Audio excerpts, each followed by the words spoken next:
Hey guys, tonight, we're setting sail for the pastel shores of 1950s suburbia, a place so wholesome it could give you a cavity, but also, somehow, America's first nationwide group therapy session with prescription drugs. Yes, tonight we're talking about Miltown, the tranquilizer that turned nervous tics into cocktail party conversation, invented the phrase "mommy's little helper," and accidentally tranquilized a generation of housewives, one beige pill at a time. But before we take the plunge into the most sedated Tupperware party in history, take a moment to like the video and subscribe. But only if you actually enjoy this. Leave a comment with where you're listening from and what time it is for you. Now, dim the lights. Turn on a fan for that white noise. Soothing, like the buzz of 1,000 tranquilized PTA moms. And get comfortable. Maybe grab a pillow. Maybe put on a face mask. Maybe hide your credit card, just in case we talk about 1950s shopping habits. Let's just take a second to ask the questions that matter. What does anxiety feel like when you're not allowed to admit you have it? How did a pill so small create a cultural tidal wave so big it crashed into every living room in America? What did it actually feel like to be a housewife who was expected to vacuum in heels, greet the milkman with a smile, and somehow remain calm when the casserole explodes? Did anyone read the label? Did anyone ever take just one? And most importantly, if Miltown was so popular, how did anyone ever find their own personality again? Congratulations, you've just woken up in 1956. Your kitchen is aqua, your oven is radioactive, your husband is reading the newspaper and calling it helping out, and someone, probably your doctor, has just given you a prescription for a tranquilizer because you said "I feel a little tense." Good luck. It didn't begin with housewives or advertisers. It started in a lab with scientists who thought they were inventing a better muscle relaxant and accidentally stumbled onto the secret ingredient for quieting post-war anxiety.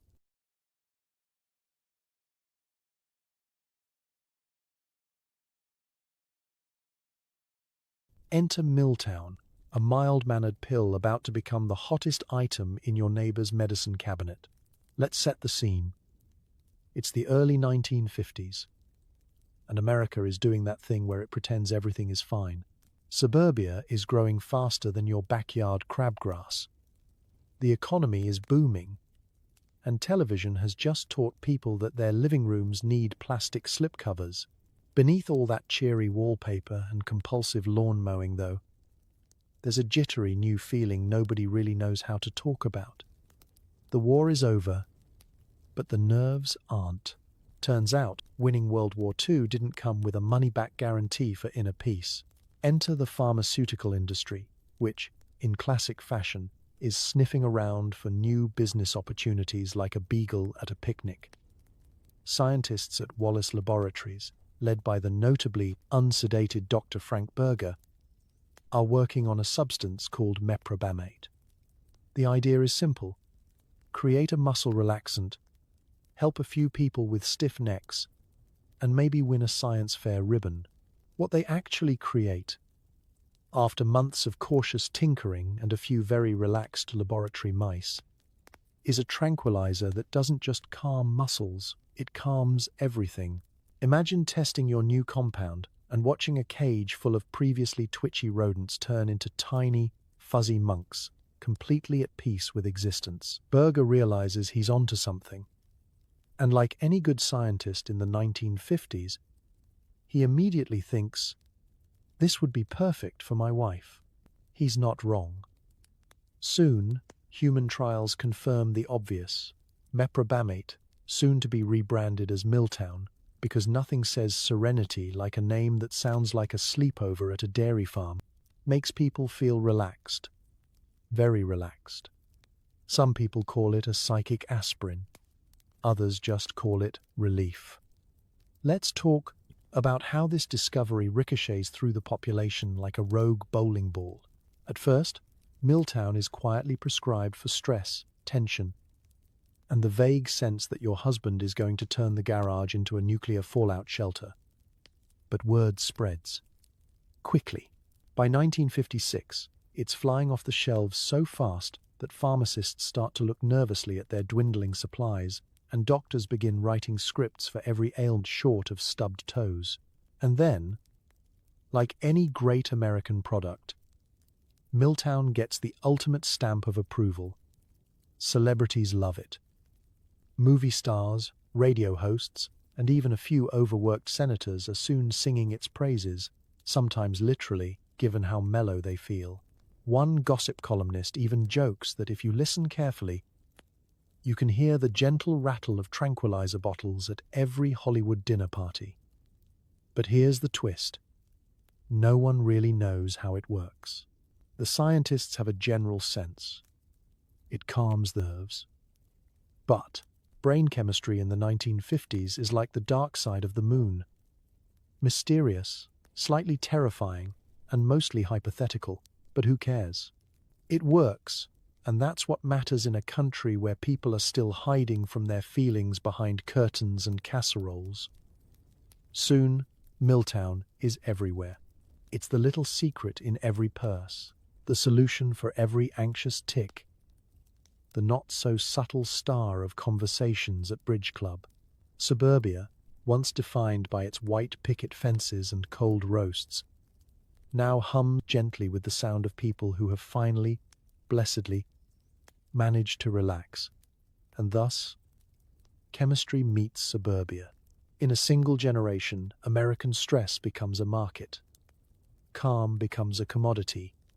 And you, yes, you, could finally stop worrying. Or at least, you could pop a Miltown and worry about it later.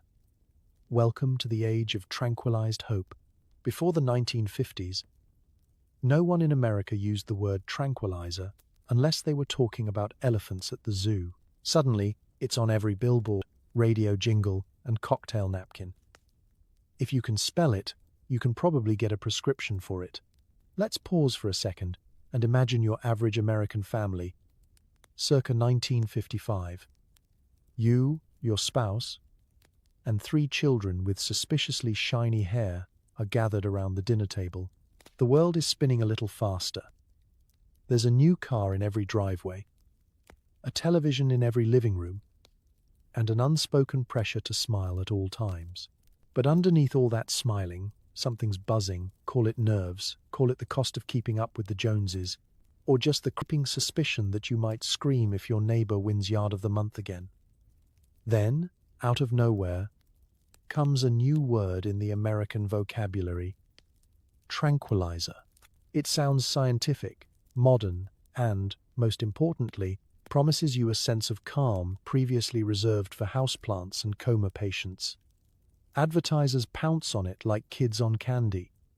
The word appears everywhere, sometimes sandwiched between photos of healthy-looking families and a polite warning that your anxiety could be getting in the way of your Jell-O mold presentation. Radio commercials croon about the gentle new remedy sweeping the nation. Magazine ads show women serenely ironing, men peacefully mowing lawns, and even the family dog looking suspiciously well-adjusted. The copywriters, high on mid-century optimism and possibly their own prescriptions, assure you that taking a tranquilizer is as modern as your refrigerator. And you'd better believe that by the time you've finished reading an issue of Good Housekeeping, you're convinced that not taking one is a sign you might secretly hate America. The pharmacy becomes ground zero for this cultural shift. It's not just a place to buy toothpaste. It's now your local outpost in the war on nerves. You pick up your prescription, the pharmacist gives you a knowing wink. And if you linger long enough, you'll overhear the prescription, same conversation half a dozen times. How's your sleep? Oh, much better since the doctor gave me those, what do you call them, tranquilizers. Doctors, never ones to miss a trend, are only too happy to oblige. In a time before anyone had heard the words opioid crisis, Handing out tranquilizer scripts is as routine as checking your blood pressure. Feeling nervous about your bridge club? Here's a prescription. Stressed about dinner guests? Try half a tablet before you baste the ham. The only thing you can't get a tranquilizer for is running out of tranquilizers. And so, tranquilizer becomes not just a medical term, but a badge of modernity. You tell your friends, "My doctor put me on a new tranquilizer," and they nod, deeply impressed. Suddenly, everyone knows someone who's trying them out. Your neighbor, your boss's wife, even your mother-in-law, who, to be fair, could really use one. Tranquilizers are discussed at bridge, church, and most sacred of all, the beauty salon, where local news travels faster than the speed of sound. The word itself starts popping up in unexpected places. Newspapers report on the tranquilized nation. Children overhear their parents muttering about mom's little helper. Daytime TV hosts drop the word casually, sandwiched between baking tips and questionable home decor advice. There are even novelty songs about being calm, sleepy, and unconcerned, America's first serotonin-themed top 40 hits. And just like that, the word tranquilizer loses its mystery. It's as American as apple pie, except less likely to give you heartburn. A symbol of the age. Clean, convenient, and always within reach. By the end of the decade, tranquilizer is everywhere. It's in your home, your car, your conversations, and, most importantly, your medicine cabinet. You might not know how it works, but you know it's supposed to help you survive suburbia without yelling at the dog or developing a sudden interest in running away to Mexico. The word is here to stay, and America, for better or for worse, has found its chill. You wake up in a sea of pastel wallpaper, 3 kids under the age of 7, and a to-do list longer than your arm. Your neighbor recommends Miltown before she recommends a casserole recipe. Self-Care, 1950s edition, comes in tablet form. Let's set the scene. It's 6:30 a.m., and the first thing you notice isn't the sunlight streaming through your gingham curtains. It's the distant sound of chaos. Somewhere in the house, a child is yelling about a missing sock. Another one is arguing with a toaster. And the youngest has just discovered the magical properties of oatmeal as a hair gel. The laundry pile is threatening to stage a coup. The phone rings. It's your mother-in-law, reminding you about the church bake sale. She's bringing her famous Jell-O mold, which has been known to inspire dread in even the bravest of Sunday school teachers. But you're supposed to float through it, all coiffed and calm, like June Cleaver with a black belt in multitasking. There's an unspoken expectation that you'll manage it all: breakfast, lunch, dinner, laundry, discipline, community service, and the emotional weather of every person in the house, without so much as a single strand of hair out of place. Even your me time isn't really yours. It's when you fold towels in the linen closet and listen to the soft, soothing hum of the washing machine. The 1950s spa day. And yet, underneath all the pastel and perfection, something starts to simmer. It's called anxiety. But in the 1950s, you call it nerves, or the jitters, or simply feeling a little off. You're not supposed to talk about it. There's no yoga class, no meditation podcast, no Facebook group for stressed out moms. Instead, you soldier on. Maybe you confide in a friend over coffee, hoping she'll understand. She does. She recommends her doctor. Her doctor recommends Miltown. Suddenly, self-care isn't bubble baths and affirmations. It's a tiny beige pill, discreetly tucked into the pocket of your apron. This is the real revolution. Quiet, private, and carried out behind closed kitchen doors. The first wave isn't political, it's pharmaceutical. You're not storming the barricades, but you are reclaiming a little bit of peace, one prescription at a time. You keep the bottle in your handbag, nestled next to a tube of lipstick and a half-eaten roll of lifesavers. It rattles softly as you rush from school pickup to grocery store to choir practice. A gentle reminder that help is always nearby. It's not just you. Soon, every coffee morning becomes a support group. Someone brings cinnamon rolls. Someone else brings the latest gossip. And in the middle of it all, someone whispers about her new prescription. "It just helps me cope," she says. Makes everything a little softer around the edges. Nobody judges, because everyone is tired. Everyone is quietly desperate for relief. Doctors, for their part, are all too happy to help. They write prescriptions with the speed and flair of magicians. Sometimes they prescribe Miltown before you've even finished describing your symptoms.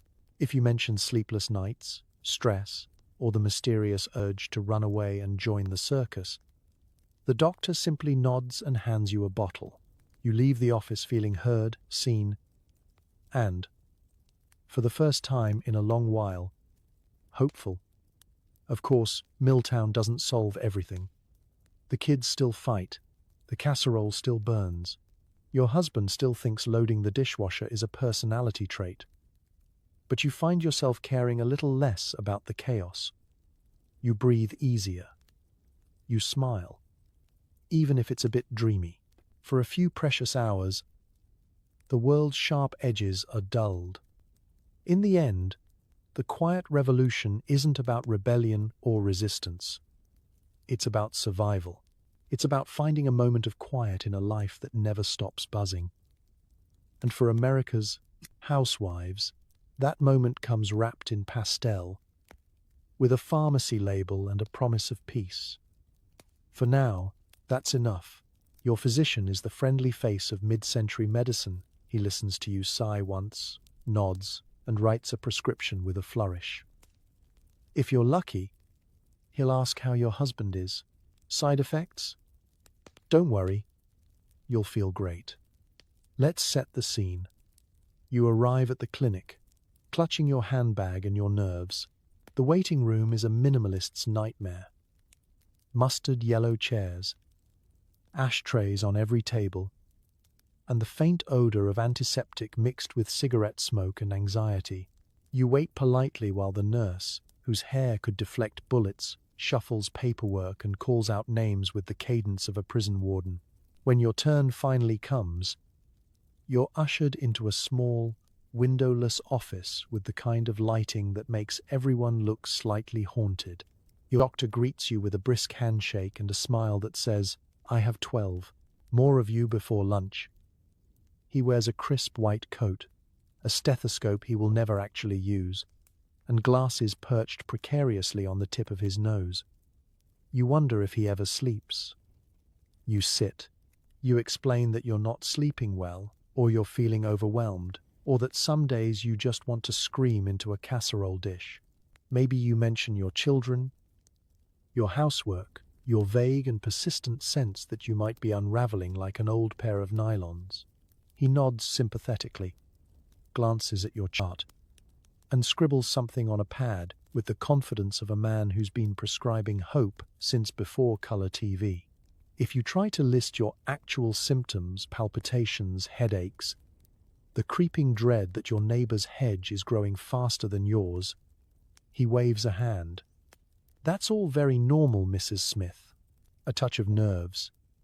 This will help." He rips the prescription from his pad with a flourish, the ink barely dry. If you're lucky, he'll ask, "How's your husband? Holding up?"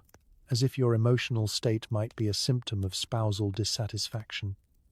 You leave with a prescription for Miltown and a vague sense that you've just been diagnosed by a magic trick. You're told, in no uncertain terms, not to worry about side effects. "You'll feel great," he promises. He does not elaborate. The entire appointment lasts less time than it takes to butter your morning toast. The truth is, in the 1950s, doctors are trusted more than priests and certainly more than TV weathermen. You don't question the white coat. You just thank him and hope he doesn't notice you've been wearing the same shoes since last Easter. There are no follow-up calls, no therapy referrals, and certainly no deep dives into your childhood. You're in and out so fast, you barely have time to remember why you came. Meanwhile, the waiting room fills with other women, housewives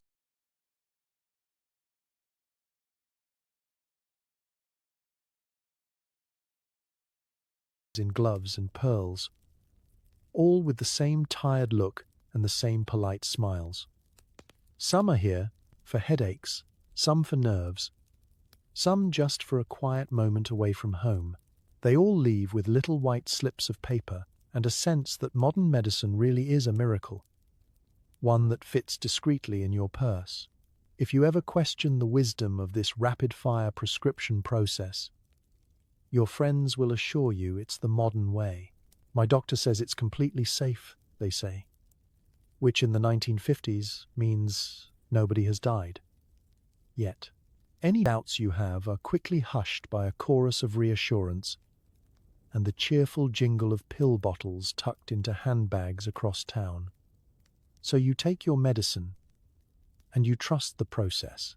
After all, your doctor said not to worry, and worrying is practically un-American. Besides, he'll see you again in 6 months, or whenever you run out of pills. Welcome to healthcare, mid-century style. Efficient, charming, and just a little bit tranquilized. Miltown isn't just a medication, it's a fashion accessory. Pills rattle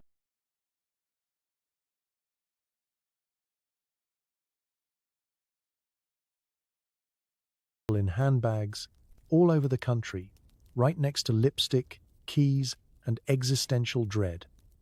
You wouldn't leave home without it. And neither would your mother-in-law. Let's peek inside your average 1957 purse. You'll find the essentials: a compact mirror, a handkerchief for dabbing anxious foreheads, 3 tubes of lipstick in various shades of rose blush, a dog-eared copy of the grocery list, loose change, and, most importantly, a small glass bottle of Miltown. Sometimes it's labeled with your name, sometimes it's labeled with your husband's, which is convenient, because you both know who it's really for. That cheerful rattle is the new sound of American womanhood, a signal to friends and strangers alike that you are up to date, prepared, and, in the event of a minor nervous breakdown, ready to take swift, pharmaceutical action. It's not just a pill, it's peace of mind. Why suffer through a PTA meeting, a dentist appointment, or a surprise visit from your in-laws without chemical backup? Everywhere you go, it's there. Heading to the beauty salon? Pop a pill before your hair gets set, and another if the stylist starts in on her conspiracy theories. Grocery shopping? A little Miltown before facing the bread aisle, because choosing between enriched and fortified could send anyone over the edge. Even a trip to the park with the kids becomes less of a test of nerves and more of a gentle, pastel-hued stroll, thanks to the steady hum of tranquilized calm. Social rituals evolve. Ladies' luncheons turn into low-key pill swaps. I'll trade you 2 Miltown for a Valium and a recipe for pineapple upside-down cake. A harmless joke, but also the unspoken truth. Everyone's got a stash, and everyone's watching to see who refills their prescription first. The woman who runs out of Miltown is the woman who suddenly starts caring way too much about everyone else's children. Even advertisements catch on. Magazine spreads feature glamorous models, clutching handbags with pill bottles peeking out, like they're the season's hottest accessory. One ad even boasts, Miltown, for the woman who does it all, without falling apart in public. Pharmaceutical chic is in, darling. The modern woman doesn't just keep up appearances, she keeps her chemistry in perfect, market-tested balance. Of course, with popularity comes secrecy. No one really talks about why they need Miltown, at least not openly. At best, it's whispered during bridge night. after the third cup of coffee and before someone's toddler knocks over the Jell-O salad. You know, the doctor gave me something to help me cope. Nods of understanding all around. After all, coping is hard, and the world never seems to slow down, except for the lucky few who've mastered the art of moving in slow motion through the day. It isn't just for emergencies. Miltown becomes the answer to everything. Feeling overwhelmed by the prospect of dinner with the boss? Take a pill. Laundry got to you down? Take a pill. Existential dread about the future of mankind?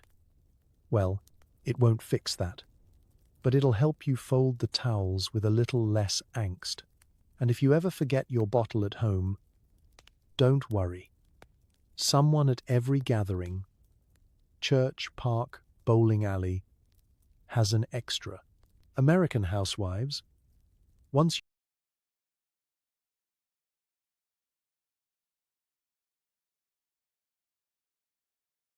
united by casseroles, now form an invisible network of mutual medicinal support. You could call it the original self-care movement, if self-care meant quietly tranquilizing your panic so you could host another barbecue. By the end of the decade, Miltown isn't just a solution, it's an accessory, a secret handshake, and the ultimate insurance policy against losing your composure at the worst possible moment. Calm, bottled and branded, is finally portable, and every purse in suburbia is ready for whatever, or whoever, comes next. The ads are everywhere. Magazines, TV, the back of the cornflakes box. Are you tense? Irritable? Unable to host the perfect dinner party? Miltown promises to fix everything that ails you. Except your taste in curtains. It's the golden age of advertising. When Madison Avenue is just beginning its reign of psychological terror over America's purchasing decisions. You can't open a magazine without being assaulted by glossy, full-color promises that your life will finally come together. If you just buy the right refrigerator, use the right toothpaste, or swallow the right little white pill. Forget the Cold War. This is the calm war, and Miltown is leading the charge. Picture it. A housewife, flawlessly coiffed, smiling as she pulls a bubbling casserole from the oven. The headline reads, "She has a secret." And it isn't just the recipe.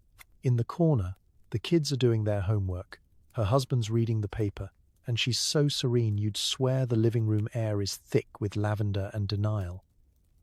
No one's yelling, no one's even blinking. The secret? Miltown, tucked away in her medicine cabinet, as essential as her matching oven mitts. Commercial breaks on television are no different. After a chirpy jingle about dish soap, you get a soft-spoken narrator asking, "Feeling frazzled?"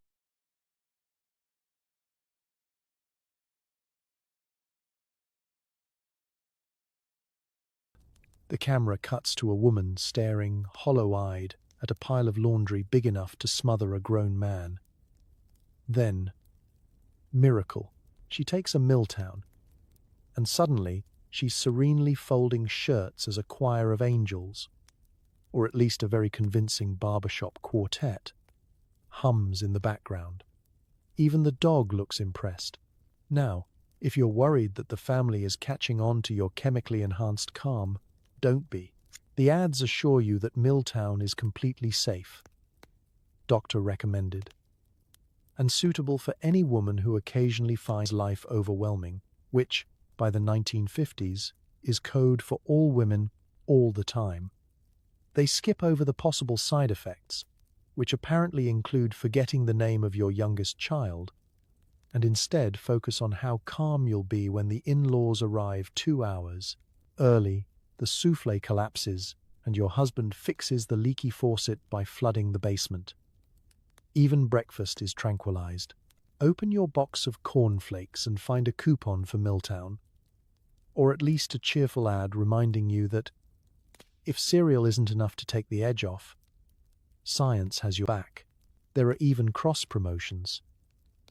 Enjoy a calm morning. Pair your coffee with Miltown. It's less about nutrition and more about survival. Magazines, meanwhile, host articles with titles like Why Modern Women Need a Modern Solution and How I Learned to Stop Worrying and Love My Tranquilizer. These are usually accompanied by earnest testimonials. After Miltown, I finally hosted a dinner party without hiding in the coat closet. There's always a picture of a smiling family, nobody blinking, nobody sneezing, and certainly nobody arguing over who gets the wishbone at Thanksgiving. But the ads aren't just about selling a pill, they're selling a dream. If you take Miltown, you're not just calm, you're part of the new, perfect American family. Your kitchen sparkles, your kids are polite, and your nervous breakdowns are scheduled conveniently after everyone else has gone to bed. The message is clear. Tranquility is patriotic. The only thing more American than a calm housewife is a housewife who calmly buys more stuff. And so, the message repeats, on TV, in magazines, even on the radio between your hit parade and news about Sputnik. Tranquility is just a prescription away. Why settle for normal stress when you could be placidly smiling through it all? And maybe, just maybe, that new pair of curtains really will look better once you've taken your Miltown. Welcome to the American Dream. Sponsored by pharmaceutical innovation and a healthy dose of denial. Don't worry, you'll feel great. You invite the neighbors over for coffee. Someone brings lemon squares, someone brings gossip, and everyone brings their own prescription. No one remembered what they were anxious about, but the cake is good. It's a Tuesday morning in 1958, and the aroma of fresh percolated coffee fills your kitchen. Outside, the lawns are as crisp as the local gossip. Inside, there's a ritual older than suburbia itself, the ladies' coffee clatch, now upgraded for the pharmaceutical age. Invitations aren't written, they're implied. You know the drill. 9 o'clock, bring a baked good, wear something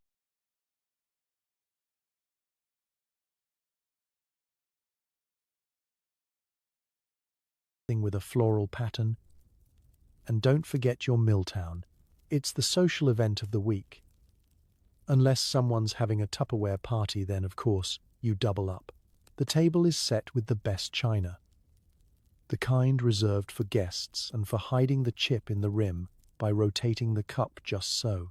On the table, there are lemon squares, angel food cake, and a suspiciously dense loaf of banana bread that could be used for home defense if necessary. The centerpiece is a glass candy dish, but nobody's paying attention to the candy.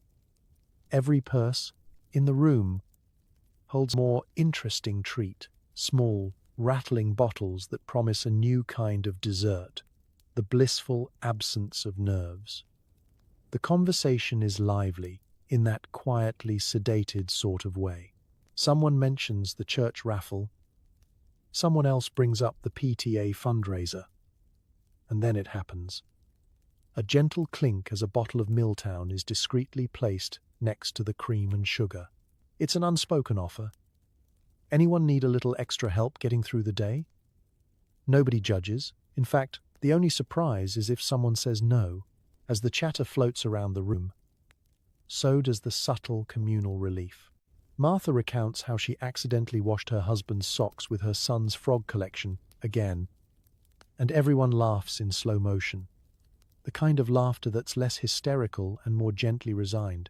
Ellen quietly admits she had an argument with her eldest. But it's fine now, I just needed a moment to myself. And a pill. Heads nod with sympathy. Why face emotions head on when you can round their edges until they're as smooth as a fondant-covered cake?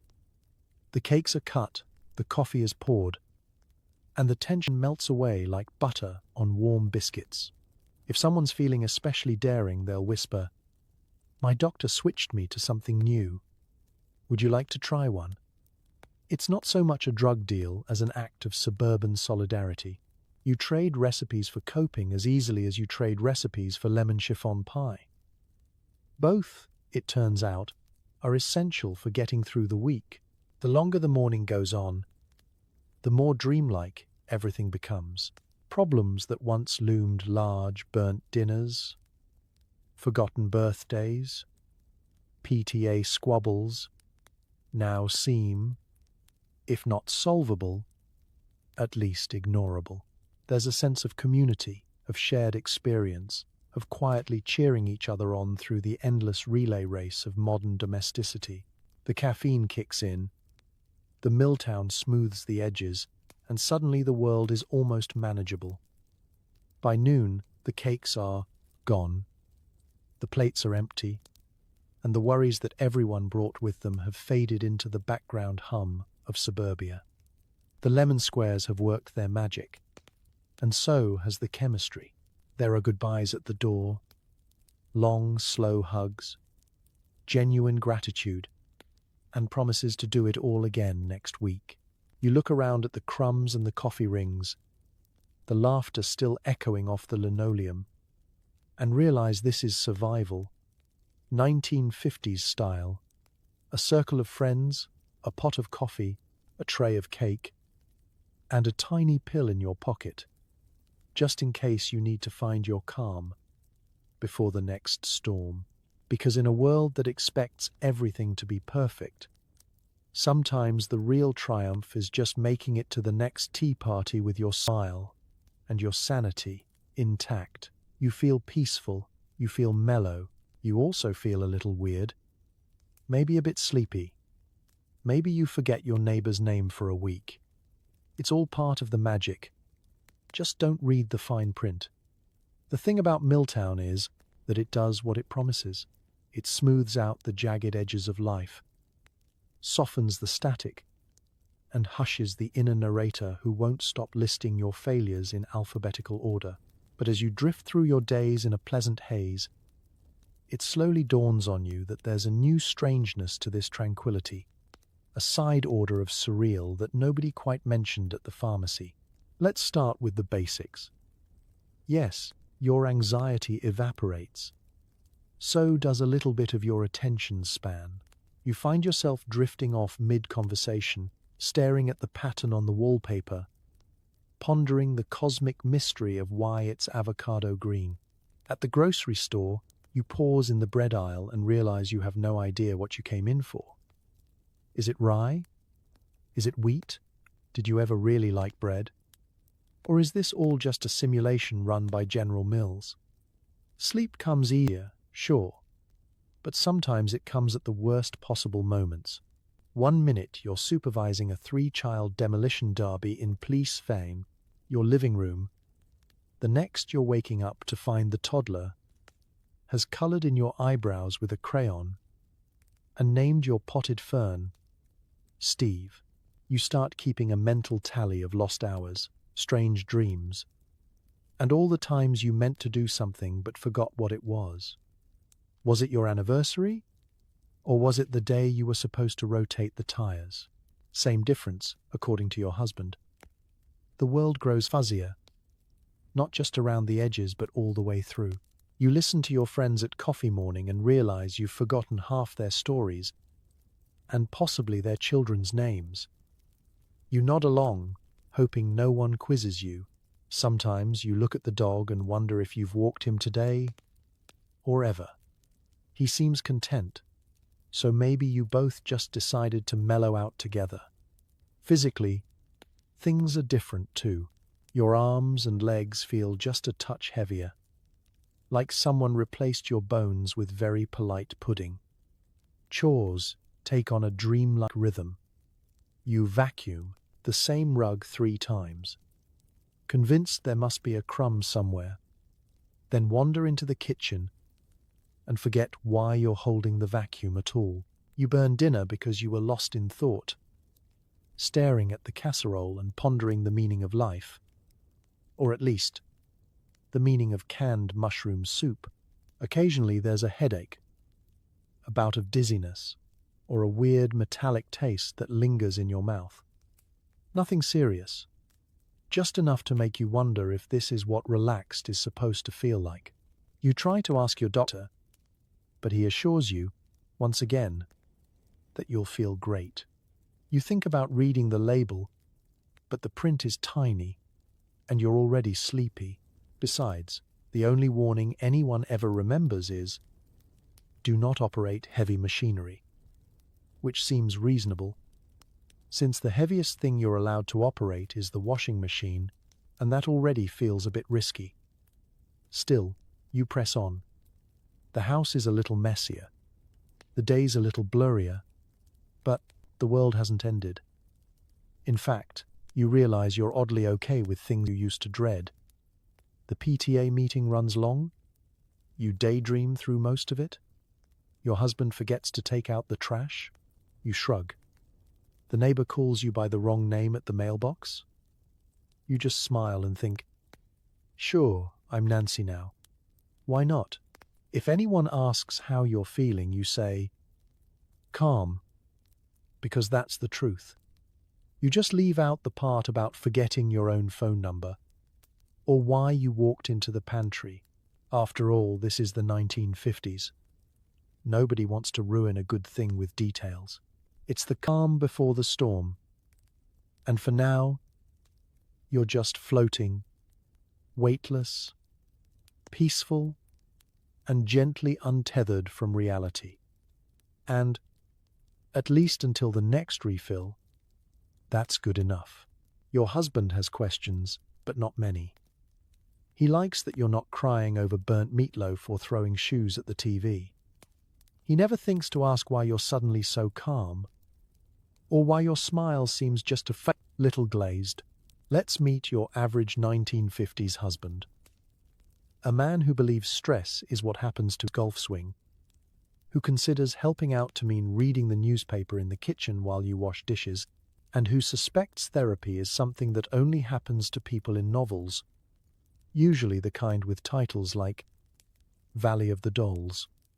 He notices that lately, things around the house are quieter. His socks get folded, the kids get disciplined, but not at the volume of a fire alarm. The dog isn't hiding under the bed, and he can watch the game without fearing a sudden, airborne casserole. He brags to his friends.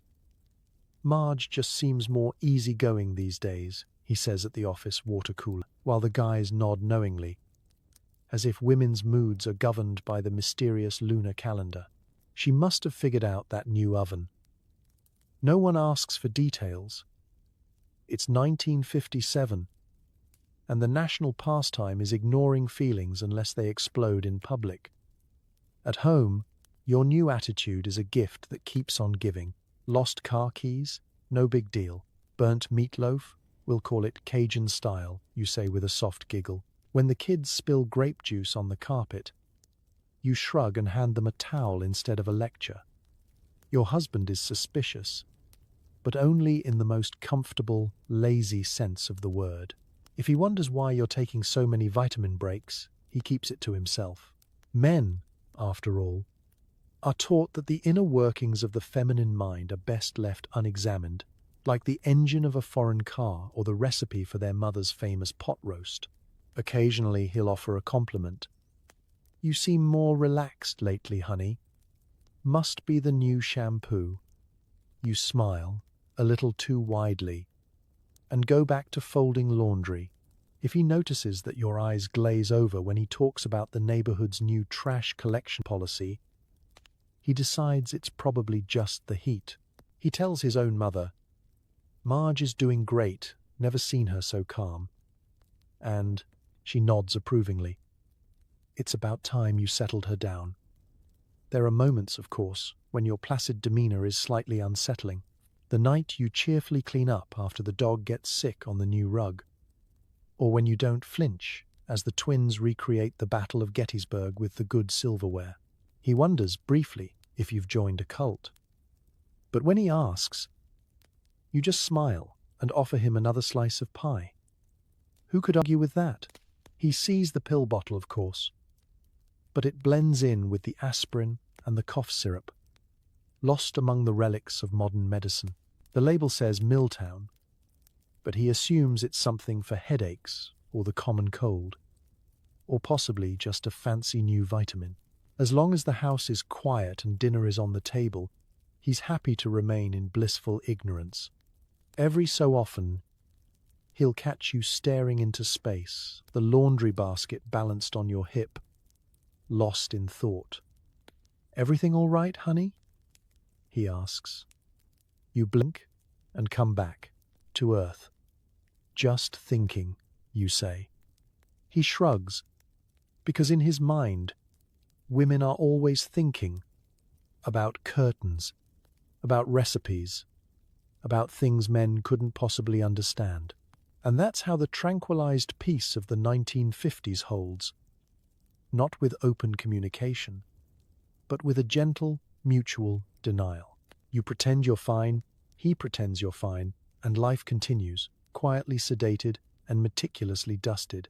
In a world where silence is golden and contentment is king, sometimes a little denial is the secret ingredient in every happy marriage. And if anyone asks why you're so relaxed, well, let them wonder. Some mysteries are best left unsolved, especially if dinner's already on the table. The Parent-Teacher Association has never been so peaceful.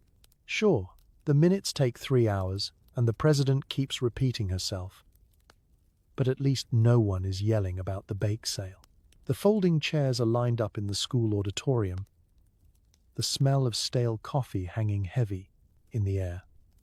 At the front of the room sits the PTA president, her hair shellacked into a shape that could survive a small tornado, carefully shuffling her notes for the 3rd time. The blackboard behind her reads, "Welcome, parents." But the energy in the room is less welcome and more "let's get this over with before Wheel of Fortune starts." You settle in next to your friends, purse neatly stashed under your chair, pill bottle rattling softly like a maraca. Everyone here has their own coping strategy. Some drink coffee, some knit, and some, the veterans, have already taken their Miltown, hoping to survive the gauntlet of committee reports, subcommittee discussions, and the eternal question, who will chair the spring carnival? The meeting begins. The secretary reads the minutes from last month, her monotone voice barely rising above the whir of the janitor's floor polisher. You recognize maybe every 3rd word. Someone moves to approve the minutes, someone else seconds, and then everyone forgets what just happened. The president tries to launch into the first agenda item, but gets distracted halfway through, reminiscing about the Halloween bake sale and the incident with the haunted Jell-O mold. That's the thing about the new tranquilized PTA. Nobody's mad, nobody's rushing, and nobody has any idea what's going on. Discussions float lazily from field trips to fundraising to whether or not the playground needs a new slide. No one is sure who's in charge, or if the school even has a playground. But the general consensus is that everything is just fine. Every so often, someone raises their hand to ask a question, then forgets what it was. The only thing anyone agrees on is that the cookies are excellent and that the coffee could be stronger. When it's time to debate the upcoming bake sale, a hush falls over the crowd. Not from dread, but from collective amnesia. The chairwoman of the bake sale stands up, looks around, and then sits back down, quietly admitting she forgot her talking points. Someone suggests brownies. Someone else mentions lemon bars.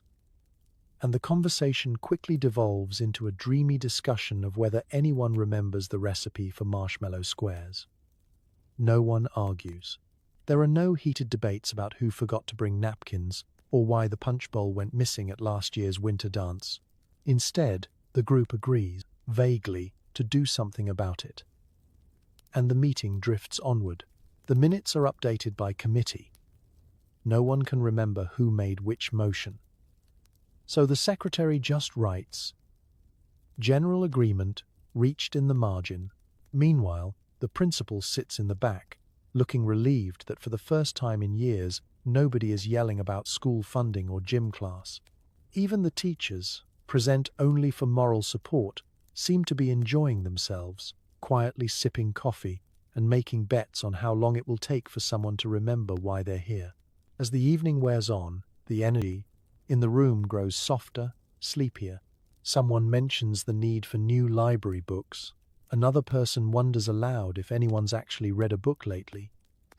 And the conversation gently dissolves into small talk about recipes, weather, and which supermarket has the best sales on instant pudding. Finally, after what feels like a lifetime, but is probably just 90 minutes, the meeting adjourns. There's a collective sigh of relief. Everyone stands, gathers their purses and their dignity, and promises to follow up next month. No one is sure what they agreed to, but everyone is calm.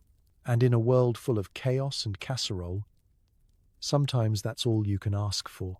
You leave the PTA meeting with no memory of the agenda, but with a smile on your face, a calm heart, and the lingering taste of store-bought cookies. Mission accomplished. Everyday chores become slightly less overwhelming. You vacuum like you're floating through a soft-focused dream. Folding laundry feels less like existential despair, more like a casual hobby. It's 10 a.m. on a Thursday, and sunlight is streaming in through the kitchen window, dancing across the tiles you mopped yesterday, or was it last week? You can't quite remember, but you're sure it doesn't matter. In the land of Miltown, the rhythm of housework slows down, softens at the edges. The dust bunnies under the sofa don't seem so menacing. In fact, you may even decide to let them live another day just for the company.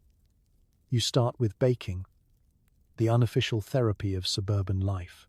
Measuring flour, cracking eggs, stirring batter, every action is slightly more deliberate, as if you're underwater but not in any hurry to come up for air. The mixer whirs, the oven hums, and you drift into a daydream about the last time someone said thank you for your chocolate chip cookies. It's all so peaceful. You find yourself staring at the oven timer, mesmerized, as if it's a hypnotist's watch.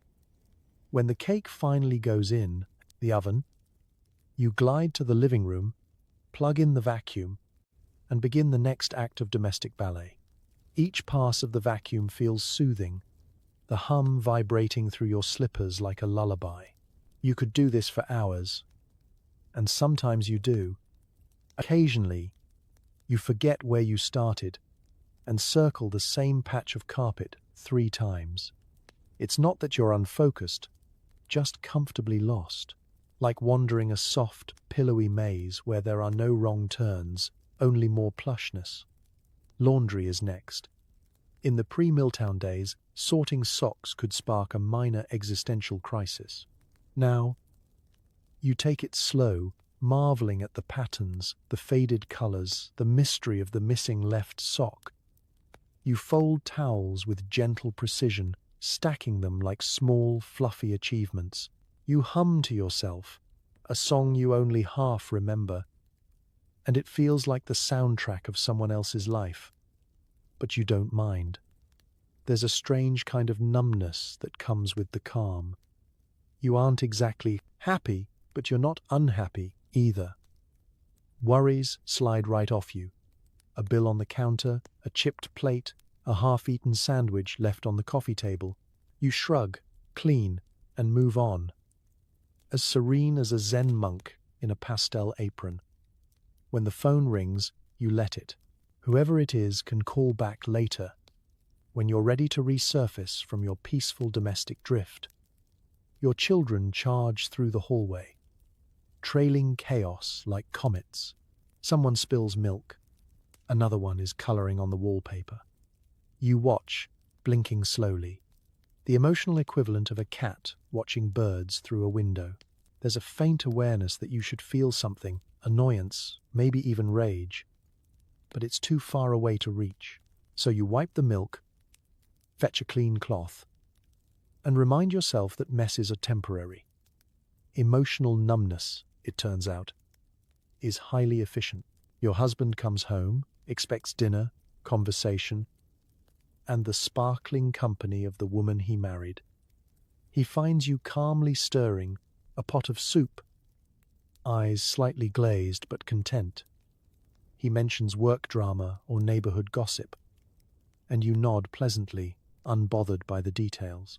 You listen, but you're not invested. Your mind is floating, orbiting somewhere above the ceiling light.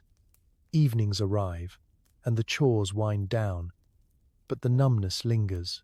You sit with a cup of tea, hands warm, eyes heavy. There's comfort in the quiet, in the low hum of the refrigerator and the gentle ticking of the clock. The world is softer, less sharp, and you are unruffled. Tomorrow, you'll wake up and do it all again. Baking, vacuuming, folding, floating, and as long as you have your tiny pill and your peaceful numbness, the chaos can wait. For now, this is calm, this is enough. The children are confused. Mom used to yell about muddy footprints. Now she just smiles, stares into the middle distance, and forgets the names of their friends. On the bright side, there's a lot less grounding. You know things have shifted when the family's chaos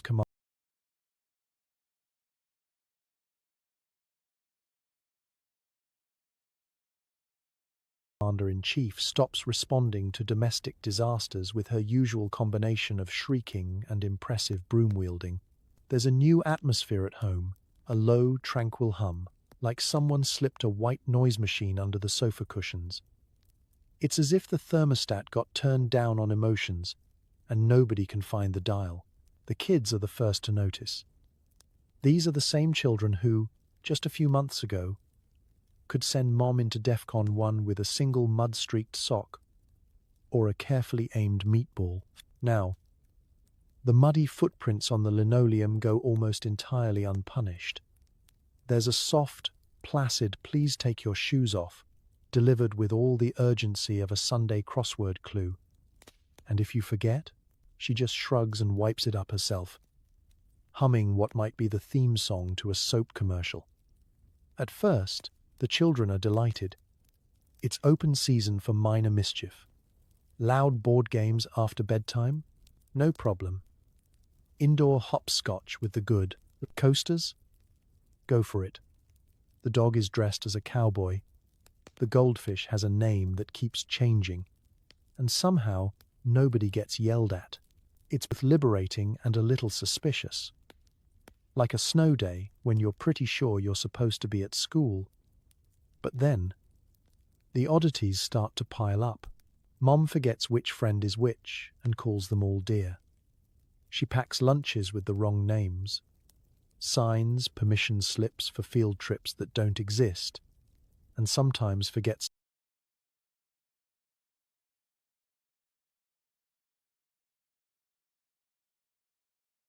to actually ground anyone at all. The usual parental memory, a steel trap for broken rules and incomplete chores, now feels more like a gentle colander. Complaints about unfinished homework are met with a soft "Bye, you'll do better tomorrow, sweetheart," followed by an inexplicable urge to organize the linen closet for the 5th time that week. The kids, pragmatic as ever, begin to test the boundaries. Can they sneak a second dessert? Will Mom notice if they switch seats at dinner? It turns out she won't, and she doesn't. The usual surveillance has been replaced by an air of dreamy, benevolent detachment. It's not that she doesn't care. It's that everything seems to float past her in slow motion, the sharp edges sanded down by a haze of tranquil calm. Still, not all the changes are easy to get used to. Sometimes, a child will tug on Mom's sleeve, expecting the familiar raised eyebrow or exasperated sigh. Instead, they get a long, vacant stare, like Mom is searching her mental filing cabinet, and the drawer won't open. "Who's picking you up from practice, dear?" she'll ask, for the 3rd time that afternoon. The kids start leaving sticky notes on the fridge and their own shoes, just in case. Some nights, they gather in the hallway, comparing notes like small scientists. "She's been like this since the doctor gave her those new pills," whispers the oldest. "Maybe she's just tired," offers the middle one, hopefully. "Maybe we broke her." The youngest confesses,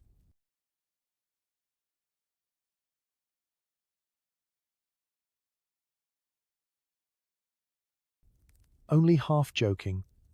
But, despite the confusion, there's a silver lining. The house is a lot more peaceful. Nobody gets grounded, nobody's hiding under the bed, and family dinner is mostly free of emotional eruptions. They miss Mom's old laugh, the one that rattled the windows, and even the yelling sometimes. But they admit, the new serenity is kind of nice. The dog, sensing less drama, naps in the open, and so life drifts on. The kids learn to fill in the gaps, picking up slack and learning that even grown-ups have seasons of change. Maybe Mom's just taking her own kind of time out. Maybe tomorrow she'll remember all their names. For now, everyone just enjoys the peace and the extra dessert. Every block has a Carol. Carol has a new haircut, a new blender, and a prescription for Miltown.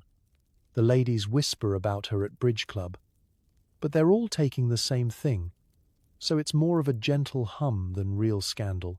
Gossip is the social glue of suburbia, holding together cul-de-sacs, garden, clubs, and Wednesday morning coffee hours. It travels faster than the milkman's truck and slips through window screens in the summertime. Carol, with her perky flip and encyclopedic knowledge of everyone's trash day, is always at the center of the latest neighborhood tale. She's the type who brings bundt cake to every event, the type whose azaleas bloom first, whose car is always mysteriously cleaner than yours. Lately, Carol is also the talk of the block for reasons slightly more pharmacological. Word got out that her doctor gave her something for the nerves. Now, she seems unflappable. Even when her new blender nearly decapitates a tray of deviled eggs at the church potluck, she just laughs, reattaches the lid, and goes right on serving.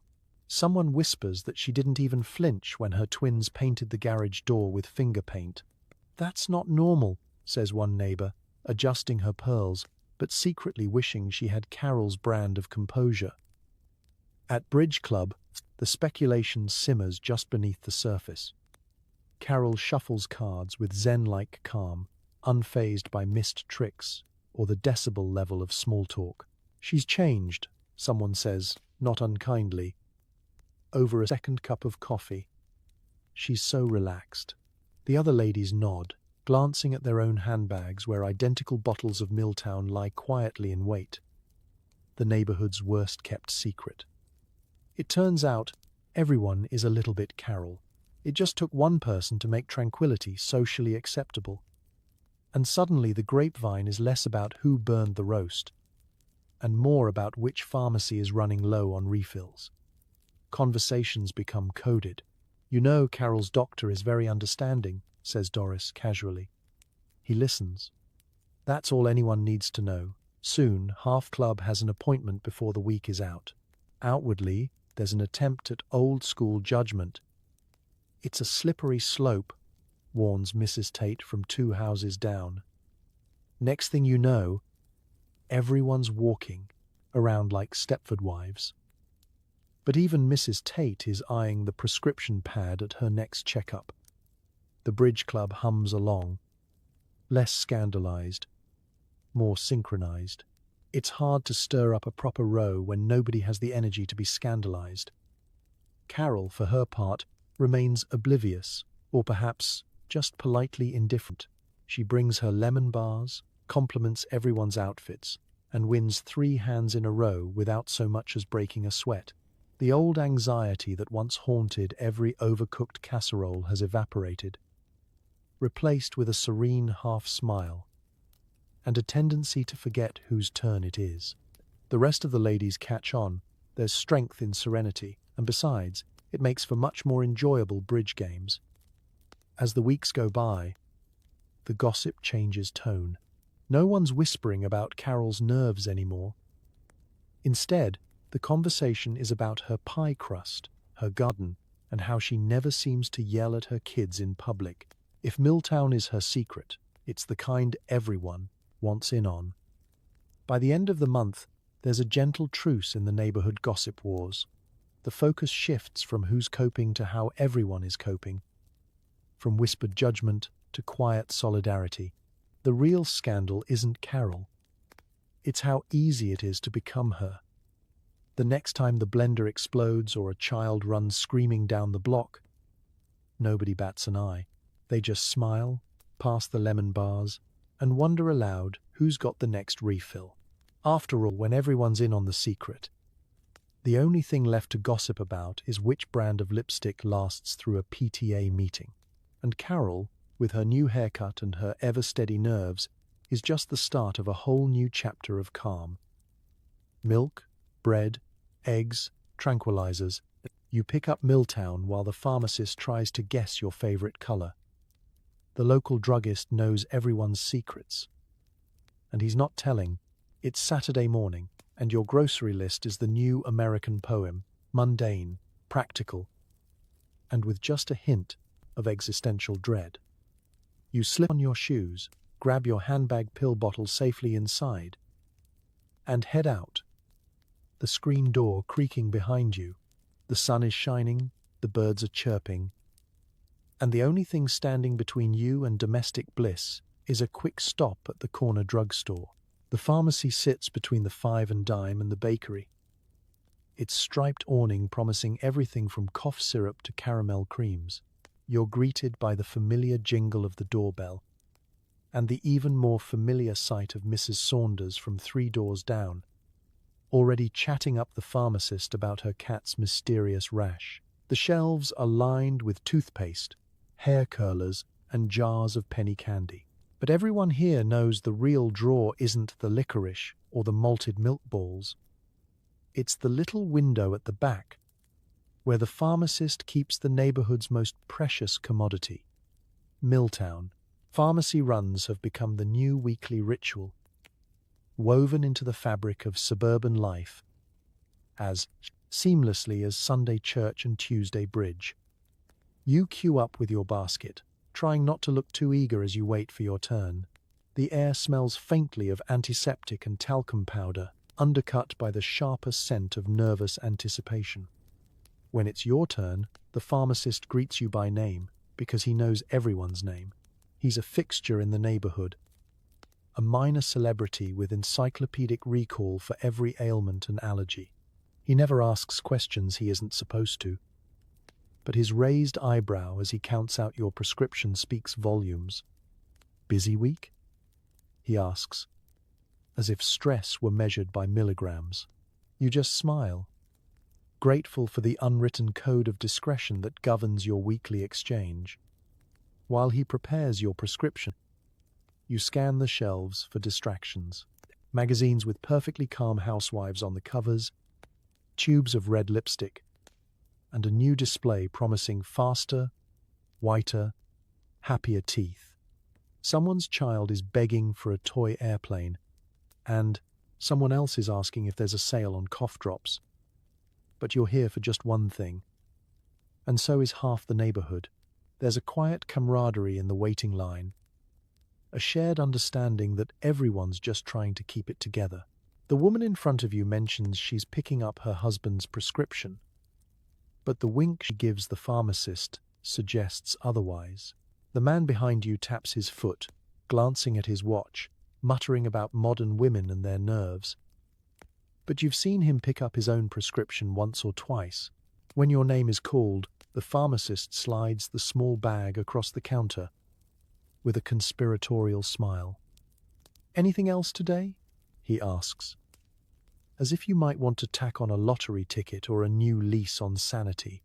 You shake your head, thank him, and tuck the bag deep into your purse, nestled between the loaf of Wonder Bread and a can of soup. Back outside, the world feels just a little more manageable. You've got your groceries, your pills, and the knowledge that the neighborhood druggist has your back, and everyone else's. He's the silent keeper of secrets, the man who knows which homes are truly calm and which are just very, very medicated. You head home, groceries rustling in the back seat, prescriptions safely stashed, another week conquered, another errand checked off. If anyone asks, you just say you're doing the shopping. But you know, deep down, that the real business of suburbia is keeping the wheels turning, one prescription and one pharmacist's knowing smile at a time. It's 5 o'clock somewhere, and in 1956, it's always cocktail hour. You mix a martini with one hand and pop a pill with the other. The only thing stronger than the gin is the collective sense of denial. The day winds down in a soft blur of routine, the sun slanting through Venetian blinds and painting golden stripes across the living room rug. Somewhere in the distance, a lawnmower hums. You glance at the clock and decide it's officially late enough for a little self-care, suburban style. The clink of ice cubes in the shaker is your signal, the unofficial anthem of every housewife and her helpful husband at the end of a long, unremarkable day. Cocktail hour is not just a tradition, it's an institution, a sacred window of time where the rules of daylight are suspended. This is where dinner can burn, homework can wait, and even the dog gets a pass for chewing on the good slippers. You line up the essentials: olives, gin, and of course your bottle of Miltown, discreetly within reach but never too far from the action. Presentation is everything. The neighbors might pop by, drawn by the promise of a strong drink and stronger gossip. Everyone arrives in their best polyester, hair perfectly set, faces arranged in smiles that don't quite reach the eyes. Glasses clink, toasts are made, and for the next hour, nobody talks about stress, exhaustion, or the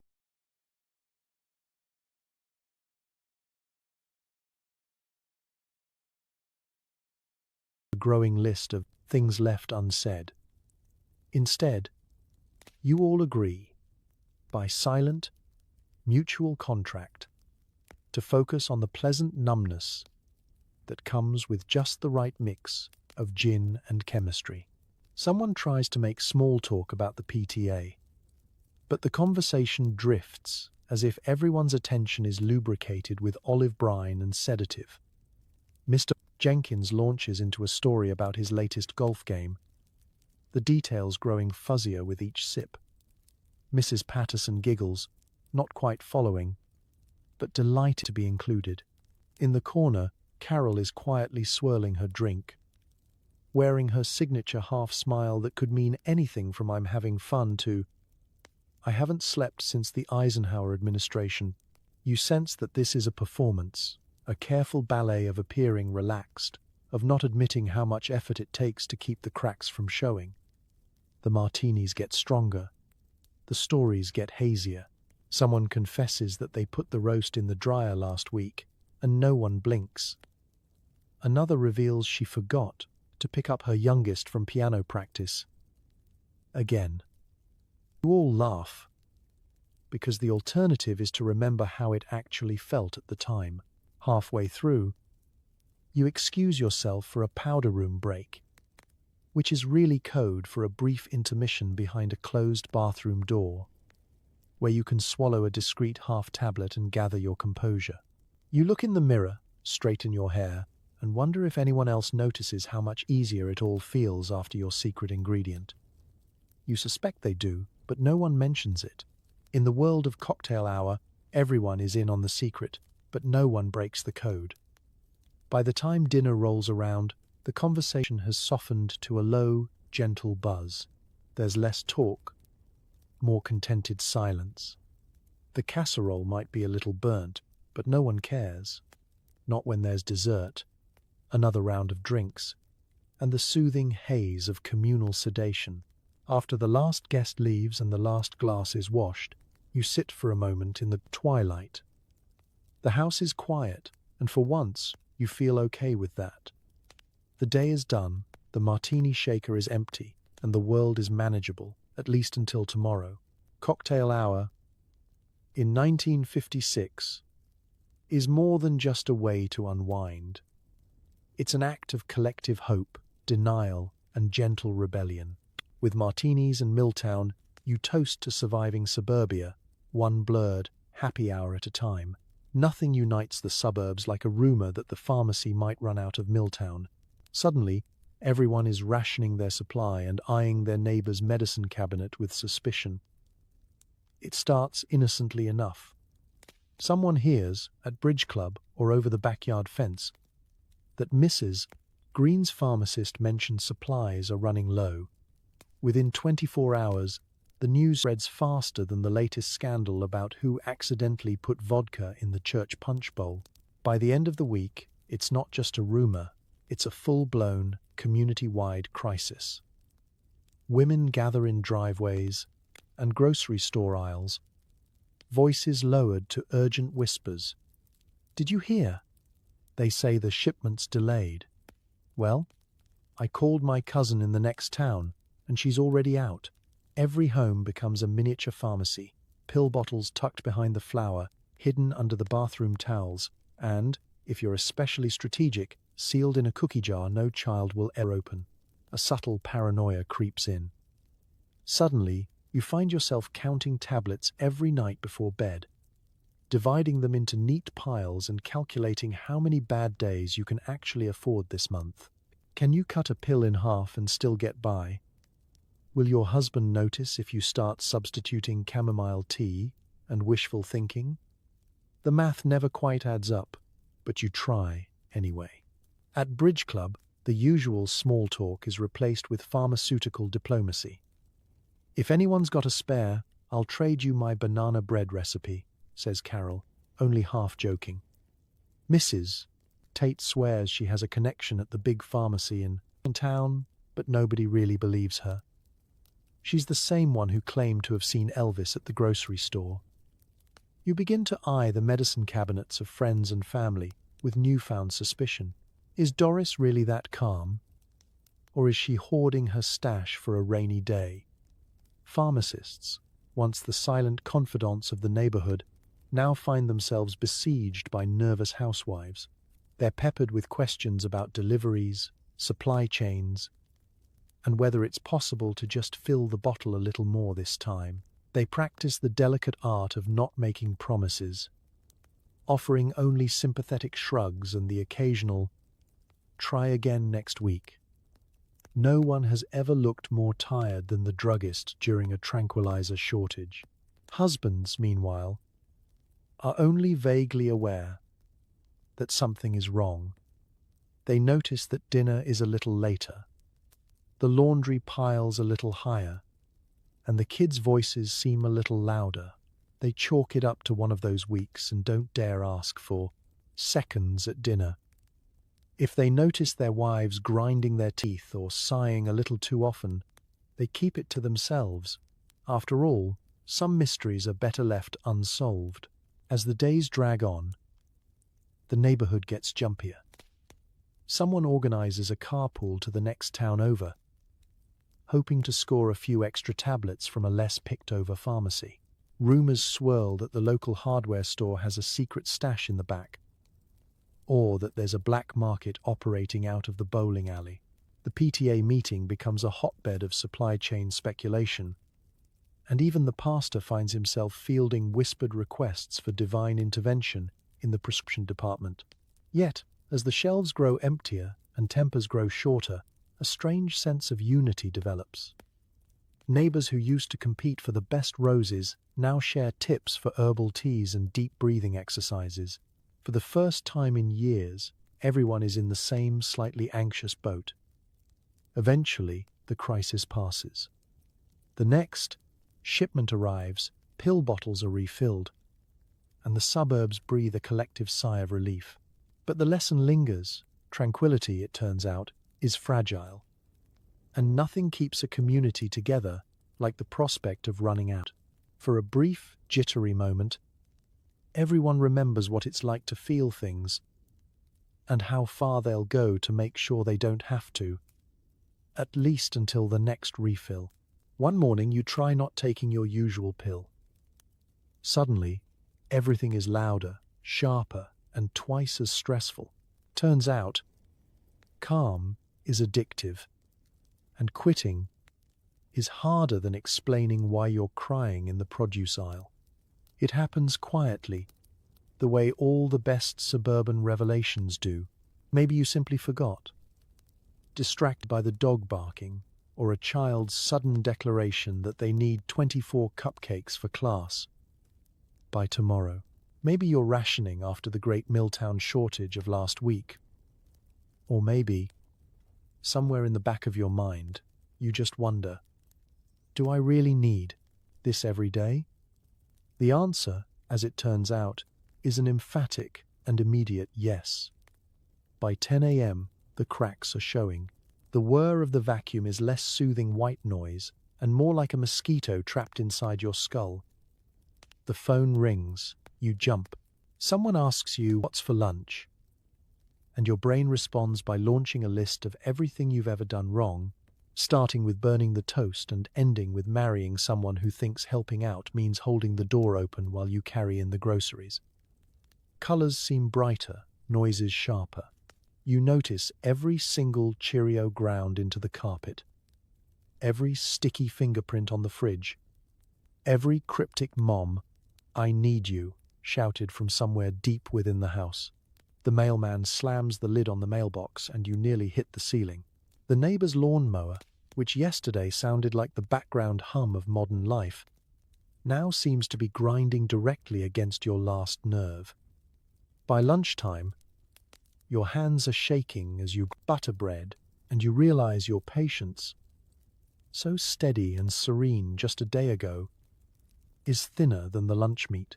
The children sense weakness like little sharks, and soon there's a flurry of spilled juice, accidentally dropped toys, and ill-timed requests to borrow the car for just a quick drive around the block. "Mom, please." Your smile, once permanently pasted in place, is nowhere to be found. Out in public, things aren't much better. The grocery store's fluorescent lights flicker overhead, and every announcement over the PA system sounds like it's being broadcast from inside your skull. The lines are too long, the carts are too squeaky, and suddenly, in the produce aisle, surrounded by innocent bananas, you find yourself blinking back tears and clutching a bag of potatoes like a life preserver. You try to calm yourself the old-fashioned way. Deep breaths, counting to 10, a sip of water. But all the tricks you remember from childhood, when stress was just something grown-ups talked about, don't do the trick. Your body remembers calm, but it's just out of reach, as if the world suddenly grew sharper claws. You see another mom in the bread aisle, and she looks as frazzled as you feel. You wonder if she missed her dose too. At home, you search for answers. Is this what it was always like before? Were the kids always this loud? Was dinner always this complicated? It hits you. The pill didn't just quiet your nerves. It insulated you from the constant static of ordinary life. You're not just missing a tranquilizer. You're missing your buffer, your force field, your secret weapon against chaos. That night, after the dishes are finally done and the kids are miraculously in bed, you stare at the pill bottle for a long moment. You wonder how you'd explain this feeling to anyone who's never tried to quit being calm. Maybe you'll skip another day. Maybe not. For now, you pop a tablet, swallow, and feel the edges of the world soften. You realize it's not just a question of nerves, it's a question of dependency. And the hardest part about feeling everything again is deciding which version of you actually want to keep. One thing's for sure, quitting is a lot harder than you ever imagined. And tomorrow, you'll take it one noisy, nerve-jangling day at a time. Eventually, even the men want to know what all the fuss is about. Before long, Dad is borrowing from Mum's stash just to take the edge off. Now the whole house is one big, tranquilized tableau. It starts with curiosity, disguised as skepticism. For weeks, Dad has watched the quiet revolution unfold around him. He sees his wife glide through burned dinners, broken dishwashers, and teenage rebellion with the unflappable poise of a Zen monk on a merry-go-round. The dog is calmer, the children are quieter. Even the houseplants seem to be thriving. He chalks it up to modern woman's nerves. But somewhere between mowing the lawn and hiding in the garage with his newspaper, he begins to wonder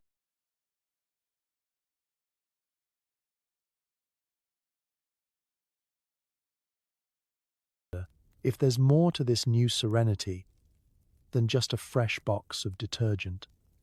It doesn't help that everywhere he goes, he hears the same story. At the office water cooler, his colleagues speak in hushed tones about their wives' new prescriptions. At bowling night, Jerry admits that he tried one of his wife's pills after a particularly disastrous 7-10 split. "Knocked me right out," he confides, with a conspiratorial wink. Suddenly, Dad is the only one still facing reality at full volume. The first time he asks, "It's almost a joke. Mind if I try one of those?"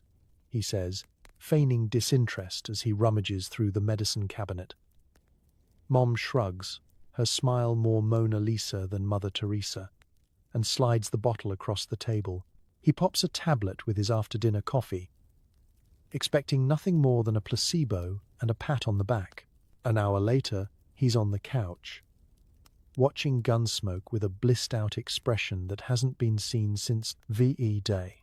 The kids are arguing about the television, the dog is barking at a moth, and the phone is ringing off the hook. But Dad just smiles, leans back, and lets the chaos wash over him like a gentle tide. "I get it now," he murmurs, sounding more philosopher than patriarch. It's a slippery slope from there. Soon, Dad is borrowing from Mom's supply regularly, usually with an elaborate story about how tough things have been at work. "It's just for the stress," he insists, as he pockets an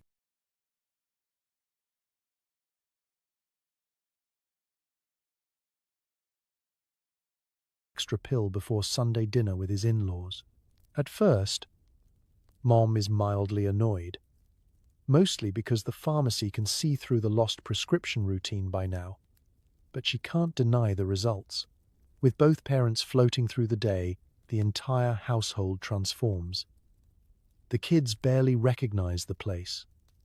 Gone are the days of sudden eruptions over report cards or lawn mowing. Family arguments now unfold at half speed, if at all. The last great parental showdown over who left the freezer open ended in a mutual agreement to just let it go. The goldfish bowl gets cleaned, the garbage goes out, and nobody can quite remember who was supposed to do it, but it all gets done eventually. At neighborhood gatherings, couples compare notes. "My husband's on it too," Carol confides, as her spouse refills her lemonade with the dazed precision of a seasoned Zen master. The men, once suspicious of their wives' little helper, now discuss dosages and best times to take a tablet. They claim it's only for really bad days. But everyone knows that, in the suburbs, every day is a candidate for chemical peace. The ultimate result? The house becomes an island of tranquility in a restless world. Even the cat seems more relaxed, though no one's sure if she's just picking up on the vibe or sneaking into the medicine cabinet herself. Visitors remark on the peaceful atmosphere, the effortless hospitality, the uncanny ability to weather disaster with a half smile and a joke. And so, the tranquilizer revolution comes full circle, no longer a secret, but a shared family tradition. Because sometimes, it turns out,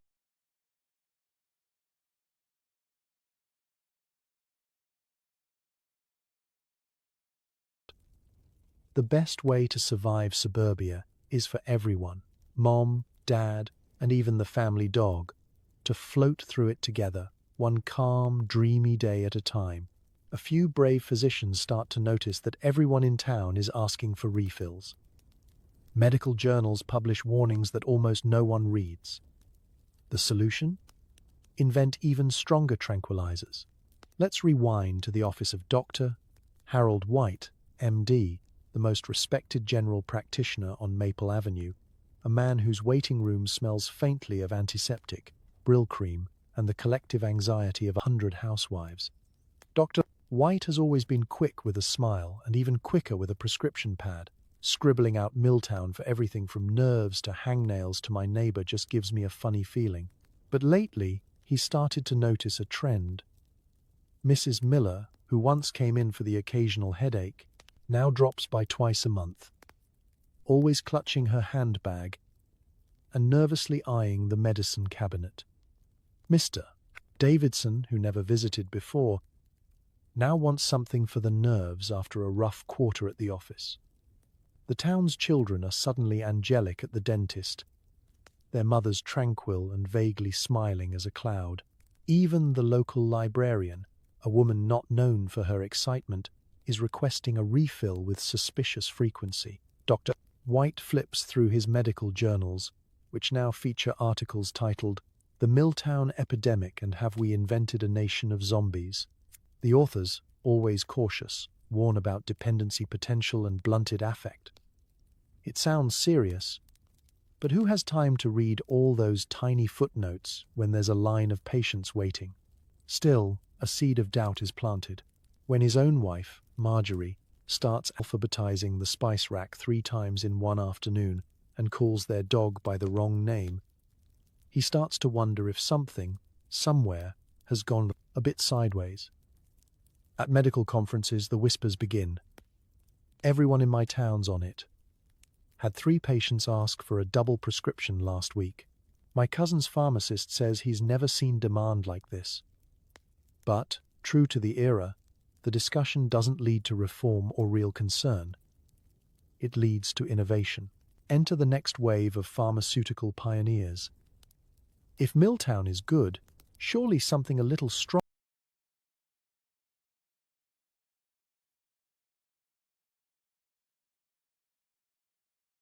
is better. Soon, the medical journals are filled with advertisements for Librium, Valium, and other marvels promising even deeper, dreamier relaxation. The names alone sound like lullabies. Miltown is suddenly the Model T of tranquilizers. Reliable, but maybe just a little out of fashion. Why settle for calm when you can have contented oblivion? Back home, Doctor, White starts giving longer lectures, well, slightly longer. He tells Mrs. Miller to try cutting back a little. He asks Mr. Davidson if he's addressing the underlying stress. But the truth is, his words float over their heads like the gentle sound of a distant ice cream truck. What everyone wants is a quick fix, a one-pill solution to the nagging discomfort of modern life. And who can blame them? Even Dr. White admits privately that he's slipped a half tablet on more than one difficult Sunday. The warnings multiply. The American Medical Association urges caution. The local pharmacy starts tracking refills more carefully, making a show of concern.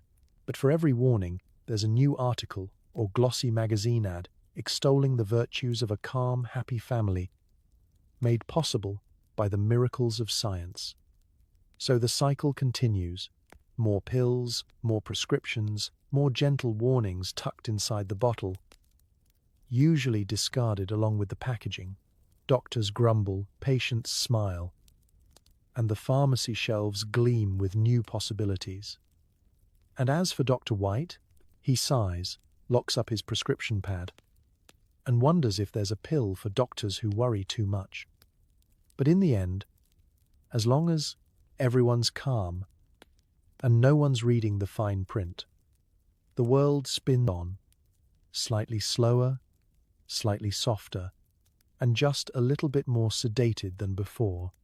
It's not just the suburbs. Hollywood stars start name-dropping Miltown at parties. Paparazzi snap pictures of pill bottles in designer handbags. It's official. America has a favorite new accessory. It begins quietly, as most celebrity trends do. A famous actress, renowned for her sparkling eyes and inability to sit still, mentions in an interview that she finally found something that helps with the nerves. Suddenly, Miltown isn't just the secret weapon of suburban housewives. It's the must-have accessory in the glamorous, jittery world of Hollywood.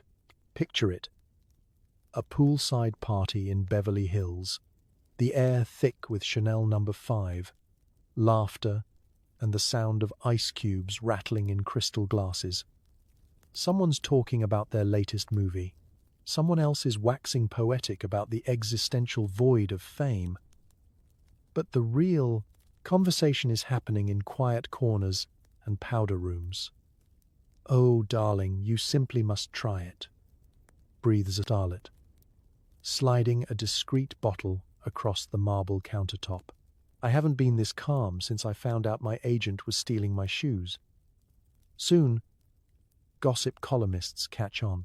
Luella Parsons and Hedda Hopper drop hints in their syndicated columns about the new pill that's sweeping through the studios like a gentle breeze. Photographers jostle for shots of pill bottles peeking out of crocodile skin clutches on red carpets. The public, already infatuated with celebrity secrets, suddenly can't get enough of this new, glamorous way to survive stress. Magazine spreads show the it girls of the moment. Perfect hair, perfect teeth, perfect calm, tucked into limousines with a mysterious bottle in hand. One starlet is quoted as saying, "Why have a martini when you can just have Miltown?" The comment is repeated so often, you'd think she invented the cocktail. Nightclub crooners wink as they reference it in between songs. Even leading men, too macho for talk of nerves, start hinting that their smooth performances owe as much to chemistry as charisma. As the craze grows, the lines between Hollywood and the rest of America blur. Housewives read about their favorite movie stars taking Miltown and feel a little less embarrassed about their own prescription. "If it's good enough for Marilyn, it's good enough for me," someone quips at Bridge Club, and the room nods in serene agreement. Publicists, sensing a marketing opportunity, begin issuing carefully worded statements. "Miss Monroe believes in modern science," one insists, while a rival star's representative claims she only uses her tranquilizer for long flights and particularly stressful auditions. No one admits to needing help just to get through Tuesday. Instead, it becomes a symbol of sophistication, like a mink stole or a private pool. Doctors in Los Angeles suddenly find themselves in high demand. "All the best people are taking it," confides one Beverly Hills physician, with the same pride as a tailor discussing this season's hemline. The prescription pad becomes as much a status symbol as a screen test. When a well-known director is photographed napping on set, half a Miltown and a full lunch-in, rumors swirl that tranquility is the new ambition. Of course, there are whispers of trouble. Tabloids run stories about tranquilizer tragedies, but these are usually tucked between headlines about runaway leopards and UFO sightings. No one wants to imagine their idols could be addicted. Better to believe in magic, on screen and in the medicine cabinet. In the end, Miltown mania only cements America's love affair with both celebrity and chemistry. If a little pill can bring a touch of Hollywood glamour to Main Street, why not embrace it? And so, from the silver screen to the local hair salon, a calm, star-studded fog settles over the nation. Proof that, sometimes, the best prescription for modern life is whatever the celebrities are having. When supplies run low, housewives notice that the world feels unbearably intense. Anxiety comes roaring back, and the only thing more terrifying than running out of milk is running out of Miltown. At first, it sneaks up on you. You run out a day early, no big deal, just a blip. You'll call the pharmacy in the morning. But the pharmacy's already overwhelmed. "We're waiting on a shipment," the clerk says apologetically. "Try again Tuesday." You hang up, palms sweaty, stomach tight. You'd have an easier time finding plutonium. By lunch, the edges of the world start to sharpen. The television is too loud. The dog's toenails clicking on the kitchen floor might as well be Morse code from the underworld. The phone rings and you consider throwing it out the window. You don't. But you think about it for longer than you'd care to admit. It's not just the noise. It's the thoughts. The ones you'd been blissfully spared for the past few months. Now they're back, and louder than ever. Are you a good mother? Why hasn't your husband complimented you since Eisenhower was re-elected? Did that PTA mom actually roll her eyes at your lemon bars? You're spiraling, all because a little white pill is missing from your morning routine. The physical symptoms aren't any more subtle. A headache settles somewhere behind your eyes like a houseguest who refuses to leave. Your stomach ties itself into polite but persistent knots. The world, once wrapped in a fog of cotton, now feels like it's been sandpapered. And you're the sponge. You don't say anything out loud. No one does. That's the rule. You quietly tell yourself, it's just stress. Just hormones. Just a rough patch. Meanwhile, you're white-knuckling the steering wheel on the way to the grocery store, where you forget half your list and cry next to the canned peas. You try the tricks that used to work before Miltown, breathing exercises, counting backwards from 100. A lavender-scented bath that mostly results in prune fingers and a vague feeling of resentment. Nothing compares. You begin to suspect that the you before Miltown wasn't you at all. Just a fragile, tired woman one screaming toddler away from moving into the crawl space with a bottle of cooking sherry. And you're not alone. Other housewives start showing signs too. Conversations take on a jagged edge. The bridge club is tense. Doris nearly weeps when someone else wins 2 hands in a row. Carol snaps at her husband in public and immediately blames it on low blood sugar. The air hums with the collective static of withdrawal. No one says the word, of course. You just all know. The silence around it is deafening. You're addicted, but in a polite, suburban way. No alleyways, no shaking fits in motel rooms. Just moms staring a little too hard at their kitchen timers and muttering about the state of the world. It's an addiction in pearls and kitten heels. Eventually, the pills return. The pharmacy restocks. The suburb exhales.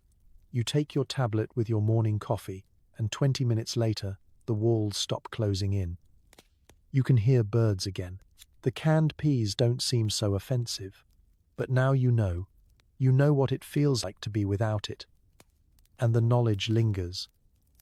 Quietly. Uncomfortably. You tuck the bottle deeper into your purse. You keep a backup in the linen closet. You never again let yourself drop below a 3-day supply. You don't talk about it. No one does. But every woman you know has felt it too. That quiet withdrawal. The unbearable sharpness of being. The way the world suddenly feels too loud without a pharmaceutical filter. And though everything looks the same on the outside, same dinners, same chores, same cocktail hours, something fundamental has shifted. You're not sure what scares you more. Running out again, or realizing how badly you need to make sure you never do. On the outside, everything looks perfect. Manicured lawns, well-behaved kids, homemade pies. Underneath, there's a silent collective struggle to stay calm and pretend nothing is wrong. You wake up and smooth your sheets like a hotel maid with something to prove. You fluff the pillows, put on lipstick before breakfast, and smile at your reflection just long enough to say, "You've got this." The casserole is already planned. The laundry is folded, and the house smells faintly of lemon pledge and quiet desperation. From the curb, everything looks impeccable. Your grass is the exact height required by suburban law. The curtains match. The mailbox is freshly painted. The dog doesn't bark. Even the garbage cans line up like obedient soldiers on collection day. You have, in a word, made it. At least, that's the story you're selling. And everyone else is selling it too. But underneath the surface of this suburban snow globe, the pressure hums like a refrigerator that's just a little too loud. It's not anyone, thing, It's all the things, the constant performance, the tightrope walk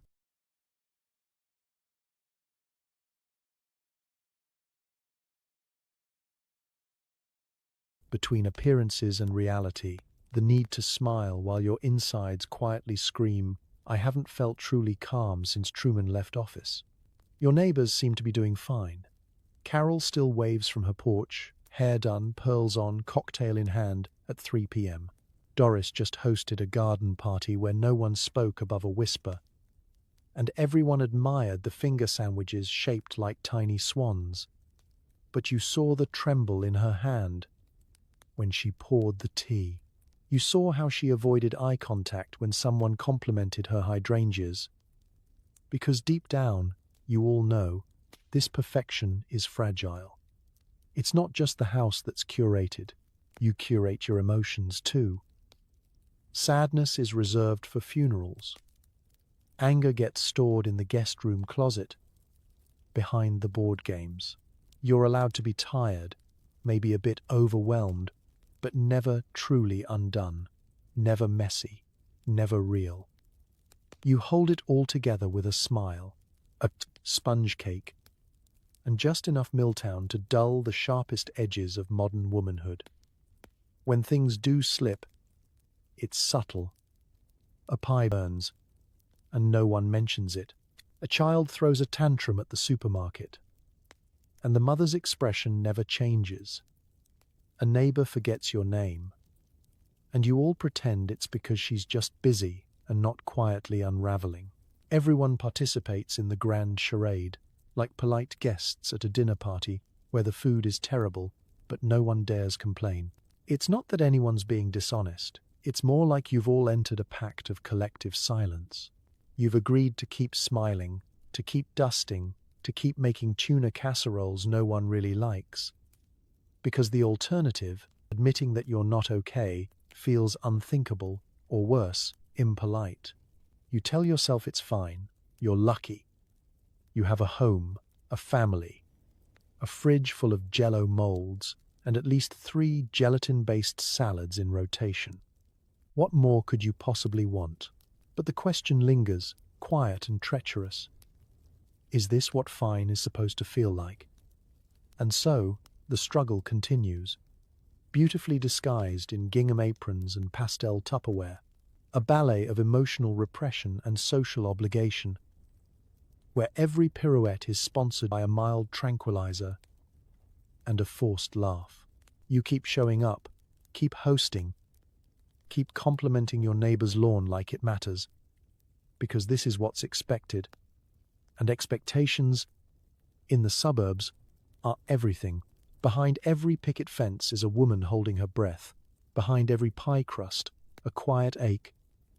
But you never let it show, because in this neighborhood, keeping up appearances isn't just a habit, it's a survival strategy. And with the right outfit, the right smile, and just enough pharmaceutical assistance, you might even convince yourself it's working.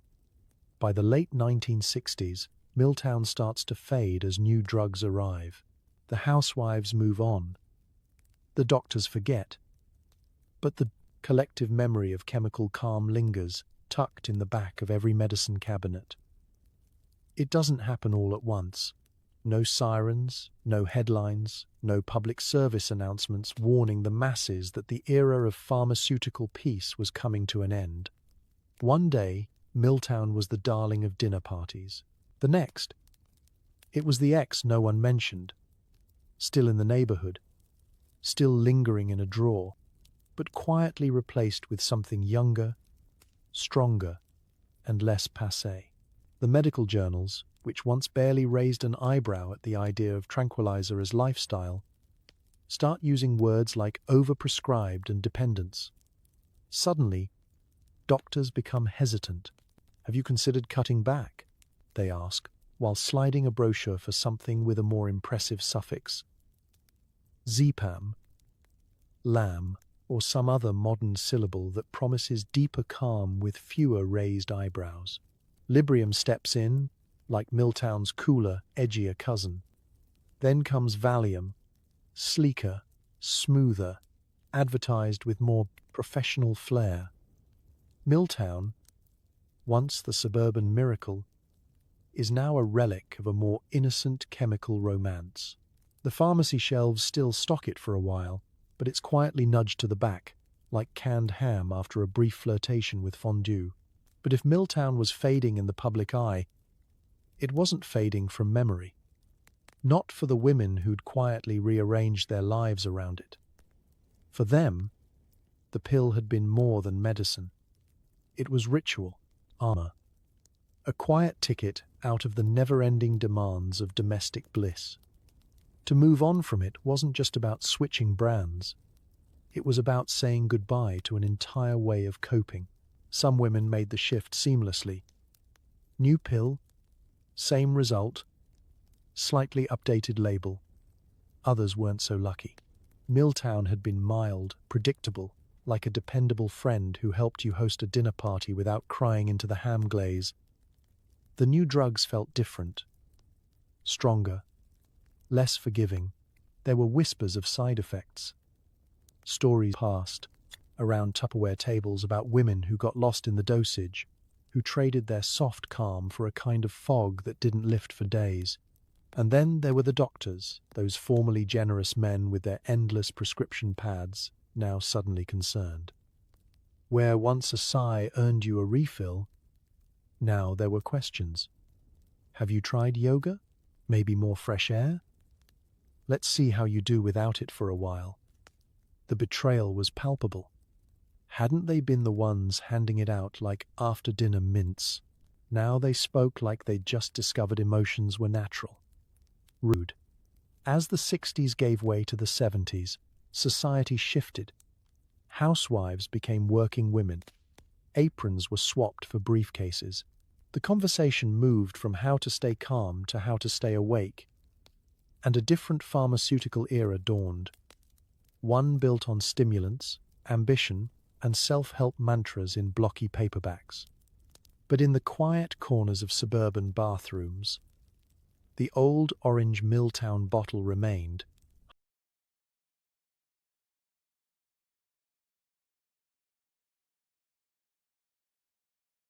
half full, dusty, hidden behind the Pepto and the guest towels. It was a backup plan, a secret safety net, a piece of a past self that still wanted reassurance that, if things ever really went sideways, calm could be swallowed like a breath mint. Eventually, the bottles expired. The labels faded. The pills grew stale. But the memory didn't. The women who once floated through PTA meetings and casserole catastrophes on a gentle chemical cloud never really forgot the taste of that first, perfect calm. Even as they aged, moved, and reinvented themselves, a small part of them still remembered what it felt like to survive the suburbs in silk gloves and a Miltown haze. The affair had ended, yes, but not without leaving a mark. Because for a generation of women holding together households, families, and their own fragile sense of peace, it wasn't just a pill, it was a coping mechanism, a secret, and, for a little while, a way of life. Years later, you wonder if it was all worth it. Did Miltown really make life better? Or just quieter? Did it help? Or did it just make everything a little fuzzier around the edges? You're older now. The kids have grown. The house has changed hands. The casserole dishes have been passed down or donated, depending on the state of your goodwill. You've traded in your apron for a cardigan, your carpool schedule for crossword puzzles, and your Miltown well for something else. Maybe nothing at all. Maybe just memories and decaf. And yet, in the quieter hours, those hushed moments between finishing the dishes and turning off the living room lamp, you sometimes ask yourself, what was that all about? Back then, life moved fast in circles. Clean the house, host the dinner, smile through it, repeat. Miltown slowed it down, gave everything a soft focus. You remember folding towels with a kind of peaceful detachment, like you were floating slightly outside of your body. You remember smiling through arguments, nodding through PTA meetings, and surviving Thanksgiving with your in-laws without launching the gravy boat. But did it help? Or did it just hush the alarm? You think about the things you didn't say, the feelings you filed away in the dusty cabinet of your mind because you were too mellow to be mad. The moments you let slide, the frustration that should have been voiced, the sadness that could have been shared, the rage that might have sparked something real. Change, clarity, even confrontation. Instead, there was calm, always calm. Of course, it wasn't all bad. Miltown helped you survive a life that sometimes felt like a never-ending game of pretend. Pretend you're happy. Pretend you're not tired. Pretend your only dream was a spotless kitchen and a husband who noticed your new hairdo. Miltown made that pretending easier. And for a while, easier was enough. You think about your friends, the ones who took it with you. Some have forgotten the name.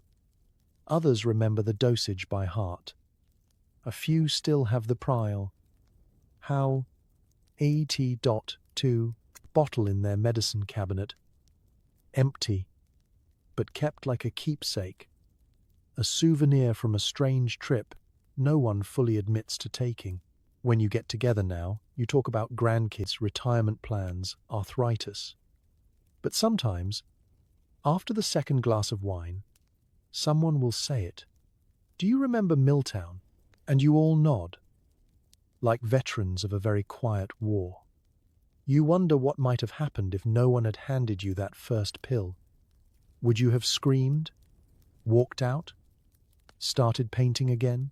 Would you have told your husband you weren't okay? Or told your doctor that his 30-second consultations were about as useful as a chocolate teapot? Or maybe you'd have just gotten through it, just like you did, just louder. It's hard to say whether it was worth it. Miltown didn't solve your problems.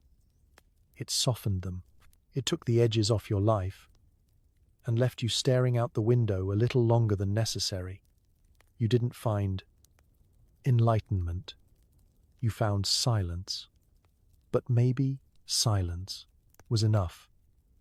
Because for all its flaws, Miltown gave you breathing room in a life that rarely allowed for deep breaths.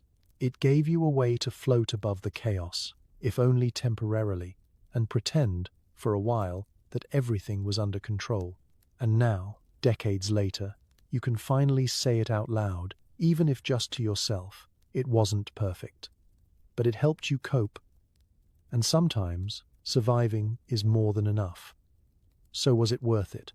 Maybe not in the way you thought, but in the moment, in that life, in that world, it was exactly what you needed. And maybe, just maybe, that's all you could have asked for.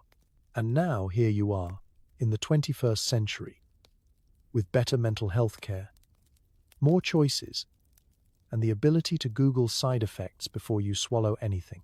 But sometimes, you look at your medicine cabinet and wonder if progress really tastes that different. Your pills have newer names now, sleeker fonts, tamper-proof packaging, and patient information leaflets, as long as short novels. You take them under the watchful gaze of apps, reminders, and biometric trackers that cheer you on for taking care of yourself. Mental health is no longer a dirty secret, it's a hashtag. There are podcasts, TED Talks, infographics, even mugs that say therapy is cool. Self-care is trending. But even with all that, the rituals remain oddly familiar. You still open the cabinet door with that same quiet hope. Let today be a little easier. You still press a pill into your palm and wonder, not fearfully but curiously, what tiny shift it will make in your brain chemistry today. Less edge? Less overwhelm? Less existential dread when the dryer breaks for the third time? It's just that now you're allowed to feel things, or at least you're told you are. Crying isn't a scandal. Frustration isn't a weakness. You can text your friends and say, "I'm not okay." And instead of a casserole, they might actually send support. maybe even memes. Emotional breakdowns have their casserole. Own aesthetic now, flowers in hair, soft lighting, a well-filtered selfie captioned healing. Still, deep down, you carry the residue of a generation that was taught to handle discomfort quietly. You learned early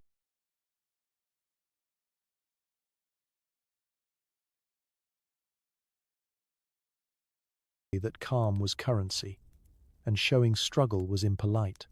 Even now, decades removed from your days of matching aprons and molded jello, a part of you still hears the echo of that whisper, "Don't make a fuss."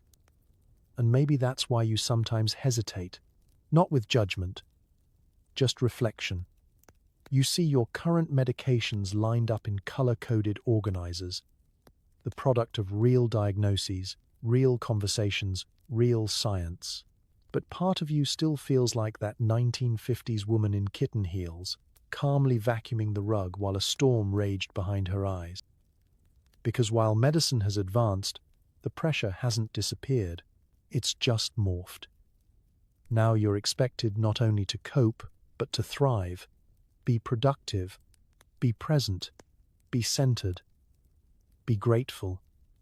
Have you tried yoga, mindfulness, taking magnesium? There's a low-sugar adaptogenic tea for that. The world tells you it's okay to take something for your anxiety, as long as you're also doing breath work, journaling, and eating chia seeds.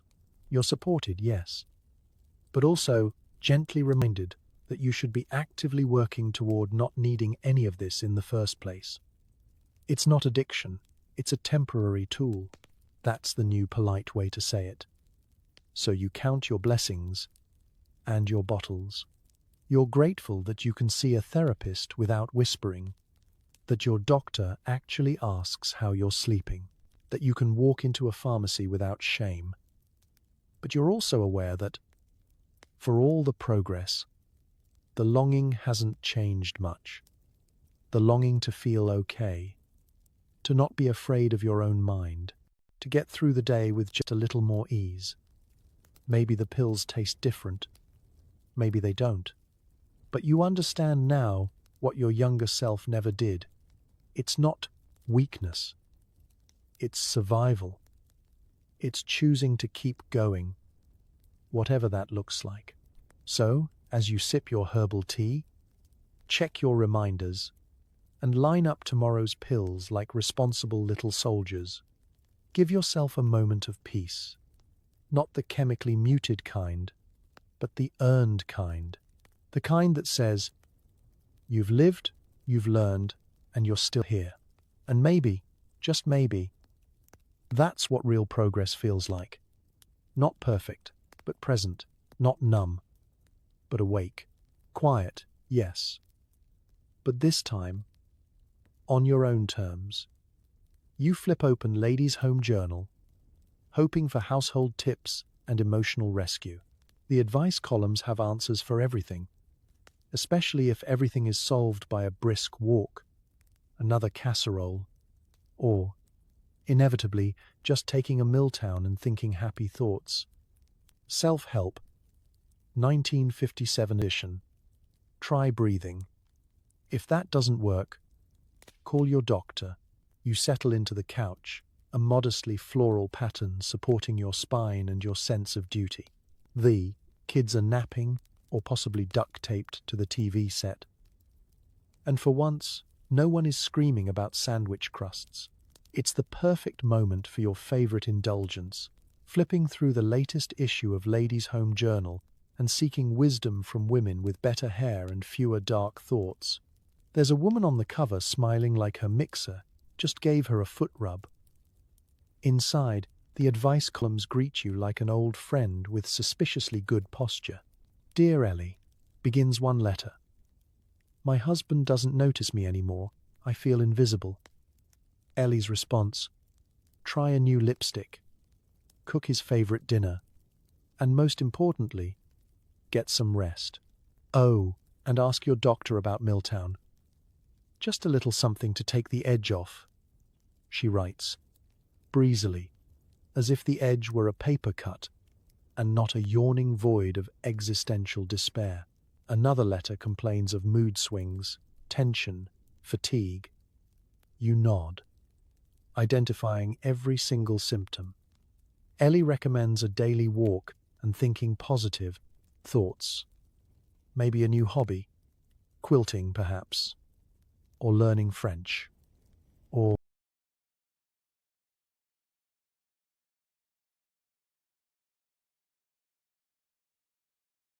if that doesn't work, Miltown, just one, twice a day, between brushing your teeth and repressing your dreams. Every page reinforces the same message. You're fine. No, really. You're just a little tense. The children are a blessing. Your husband's emotional unavailability is nothing that roast beef and a tranquilizer can't fix. Sadness? Not discussed. Rage? Unthinkable. Confusion? Replace with cooking. And when in doubt, breathe deeply. Bake something and pop a pill. Even the product advertisements get in on the act. One shows a woman seated at a table, eyes sparkling, captioned, "I never realized how lovely life could be until Miltown." Another features a stressed housewife reaching for a bottle labeled "Peace of Mind" with a tiny footnote about consulting your physician. Of course, your physician is probably already prescribing it like it's aspirin. The advice columns become a sort of national coping mechanism. You start looking forward to them, not because they offer real solutions, but because they validate your unspoken need for anything to make this all a little more manageable. They become a lifeline made of magazine ink and mid-century denial. There's a strange comfort in how universal it all is. Every other woman writing in seems to be you in disguise.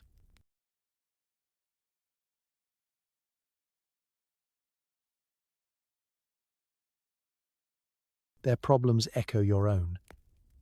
I feel anxious for no reason. I sometimes want to scream into the casserole dish. My neighbor stares at the wall and hums Perry Como songs. The answers are always neat, friendly, and heavily sedated.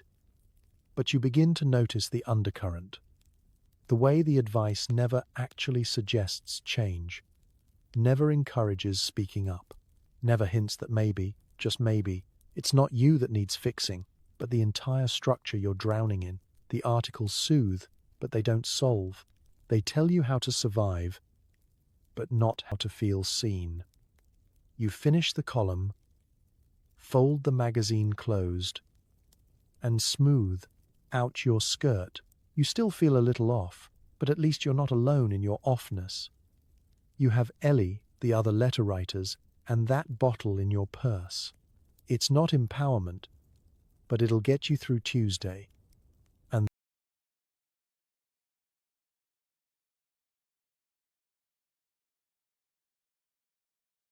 that, apparently, is what passed for emotional wellness in 1957. Advice by committee, clarity in cursive, and a small tablet that promised to make it all seem fine. Or at least, fine enough. Discipline and child-rearing reach new heights, or perhaps depths, when you're gliding through motherhood in a mild chemical haze. Your toddler draws on the wall with lipstick? That's fine. Your teenager blasts Elvis at full volume? You just nod, sigh, and go back to folding towels you've already folded twice. Nobody yells, but nobody really remembers why they were upset in the first place. You're calm. The kind of calm that feels like floating through your own life in slow motion. Your child asks if they can have ice cream before dinner, and instead of launching into your usual lecture about sugar and cavities and the sanctity of meatloaf, you just say, "Sure, honey," and go back to stacking dishes that are already clean. In the age of Miltown, parenting takes on a surreal, vaguely underwater quality. You're still doing everything you're supposed to. Feeding, cleaning, keeping small humans alive, but you're doing it with the emotional detachment of a friendly receptionist at a very quiet DMV. The tantrums bounce off your medicated tranquility like tennis balls hitting a jello wall. You nod through the drama. You blink at the chaos. You forget what you were yelling about mid-yell, then just shrug and go reorganize the linen closet again. Your toddler smears mashed peas across the carpet, and you simply sigh, blot it half-heartedly, and wander off in search of your coffee. It's cold. You drink it anyway. Your pre-Miltown self would have cried. Your post-Miltown self just wonders why peas are so green. In many ways, you become the eye of the household hurricane. While the children whirl through tantrums, science projects, and broken heirlooms, you remain unshaken. But this new maternal zen comes at a price. You're present, but only kind of. Emotionally, you're in the room next door. The disciplined style of the tranquilized parent is, let's say, minimalist. Groundings are gently suggested and never enforced. You've written no desert on the chore chart in red pen, but by dessert time, you've forgotten why. The kids realize this quickly. Their grades dip. Their socks go unwashed. They ask you if they can stay up past midnight, and you respond with a soft smile and a vague wave of your hand like a dowager duchess granting a royal pardon. But it's not all bad. There are upsides. Your house becomes the go-to place for the neighborhood kids because Mrs. So-and-so never yells. You're remembered as the cool mom, mostly because you don't really react to anything. Fire in the backyard? Well, let's go see. Your teenager crashes your car into the mailbox. Thank you for being honest, dear. You lose your ability to overreact or react at all. The kids, for their part, adapt. They start policing themselves. They ask each other if they should be grounded. They comfort you when you zone out during dinner. Mom's just tired, they say, gently removing the roast you left in the oven for 3 hours. But one day, your child, maybe 10, maybe 16, will look at you and ask something impossible like, "Why don't you ever get mad anymore?" And for a moment, the fog lifts just enough to sting, because you don't have an answer. Or, worse, you do, and it's sitting in your purse with a prescription label. You tell yourself you're doing your best, and maybe you are. You've kept them safe. You've kept them fed. You've kept them from seeing the full storm of what motherhood feels like inside. You've shielded them, even if it meant blunting yourself in the process. Parenting under the influence of Miltown wasn't about perfection. It was about survival. Quiet, numb survival. And while the kids might not remember every lesson you forgot to teach, they'll remember the softness, the absence of yelling, and maybe, just maybe, the gentleness that comes from a mother who, though floating, never let go. Dust bunnies in the corner? Stains on the rug? Not today, Satan. Not when you've got Miltown. Suddenly, the perfect home doesn't matter so much. You find serenity in imperfection. Or at least you stop noticing the laundry pile that's evolved into a sentient being. There was a time when every cobweb felt like a personal failure. A smudge on the window was a scar on your domestic reputation. A wrinkle in the tablecloth could spark a full-blown crisis of identity. You'd wake up with a to-do list so long it looked like a federal indictment and feel the walls closing in before you even brewed the coffee. Then came Miltown. Sweet, soothing, Miltown. And just like that, the to-do list became more of a polite suggestion. You'd still see the dust, but you'd nod at it like an old friend. "Hey there, little guy." You'd think, you've earned your spot. The pressure to maintain the mythical 1950s perfect home didn't disappear. It just got muffled. With Miltown in your bloodstream, the kitchen didn't need to sparkle. It just needed to exist.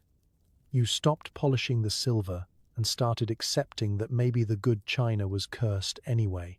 You were liberated. Not by a feminist manifesto, but by a little white pill that made you feel okay with just being.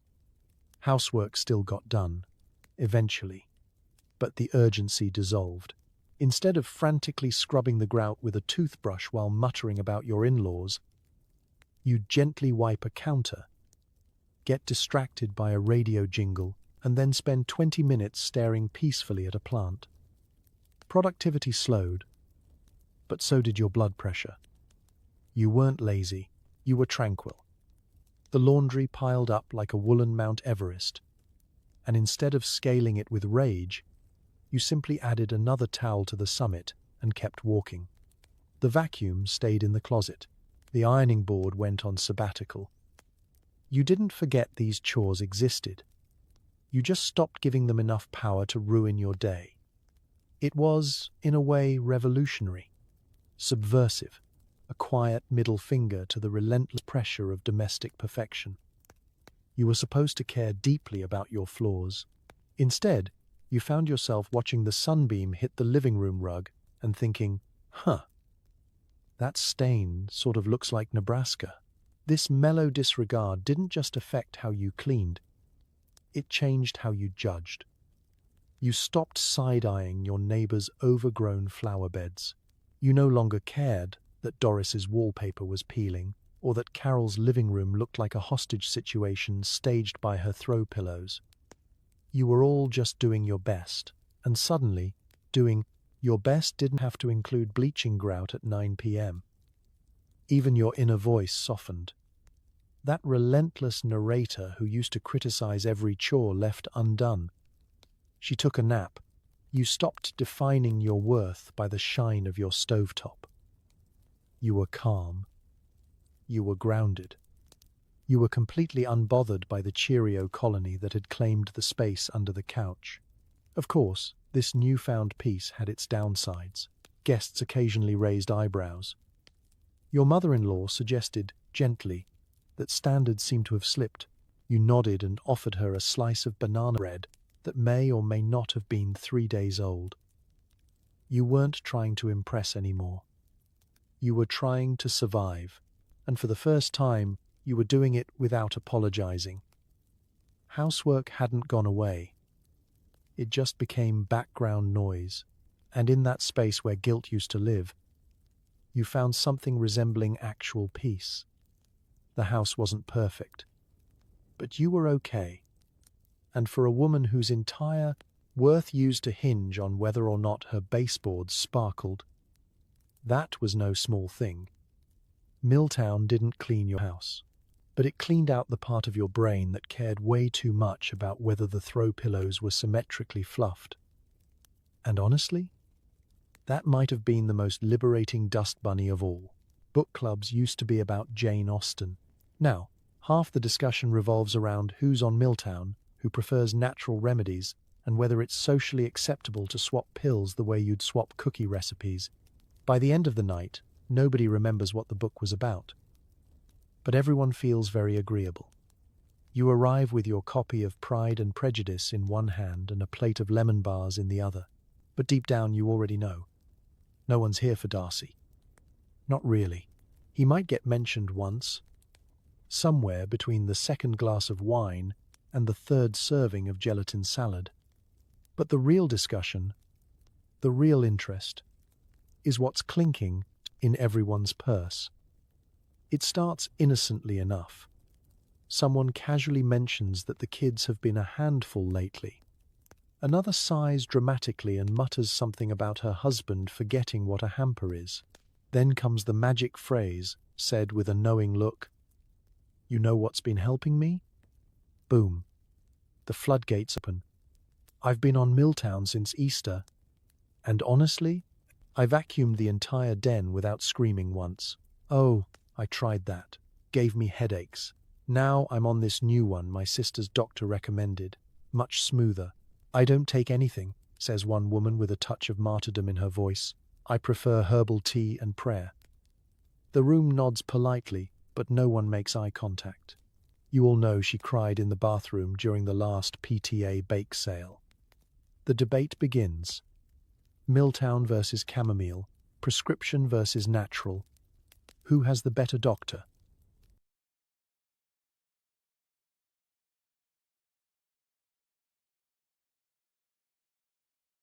Who gets samples? Who had to lie about their symptoms to get a refill? It's a modern support group disguised as light literary discussion. The only fiction here is the book no one read past chapter 3. Someone admits to halving their dose to make it last longer. Someone else confesses they traded her husband's old pills for a neighbor's more reliable stash. She doesn't even use them, she whispers. Just keeps them for emergencies. Like a nuclear bomb, but for emotions. There's a shared laugh. Light, airy, and just a little too loud. You all know this is ridiculous, but also not. You are, after all, women balancing kids, casseroles, expectations, and the vague sensation of losing your mind while smiling through it.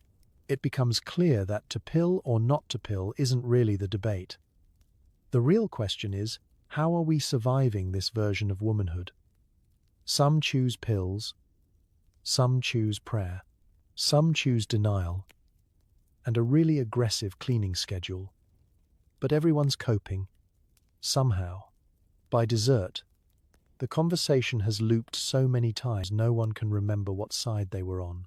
Someone jokes about starting a neighborhood pill exchange program, like Tupperware parties, but for serotonin.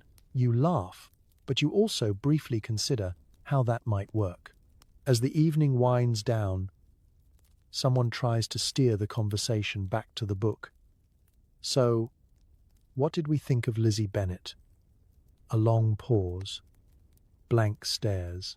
Then someone says, she could have used a little Miltown, more laughter. You pack up your plate, your untouched novel, and your lingering curiosity about Linda's new doctor. You didn't come for literature, you came for solidarity. For the warm, pill-scented confession circle that only appears once a month under the guise of intellectual enrichment, and you leave with more than you came for. A new cookie recipe, a strong contender for next month's prescription, and the quiet knowledge that behind every book club smile is a woman quietly wondering if she's the only one who feels this way. She's not. Because here in suburbia, between the brownies and the borrowed hardcovers, there's an unspoken truth. The book club was never about books. It was about keeping each other sane. One laugh, one pill, and one perfectly reasonable dosage at a time. What happens when an entire country tries to quit calm, cold turkey? Suddenly, people rediscover feelings.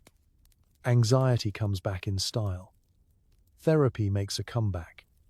You realize the only thing more unsettling than constant tranquility is suddenly feeling everything again, all at once, and having to figure out what to do with it. The 1960s arrive like a slap, not a firm handshake, not a polite knock. A slap. The kind of emotional whiplash you get when you've been floating in a lavender-scented dream for a decade, and someone rips the curtains open, flips the lights on and screams, "Wake up, honey, the world is on fire." It's not just personal, it's collective.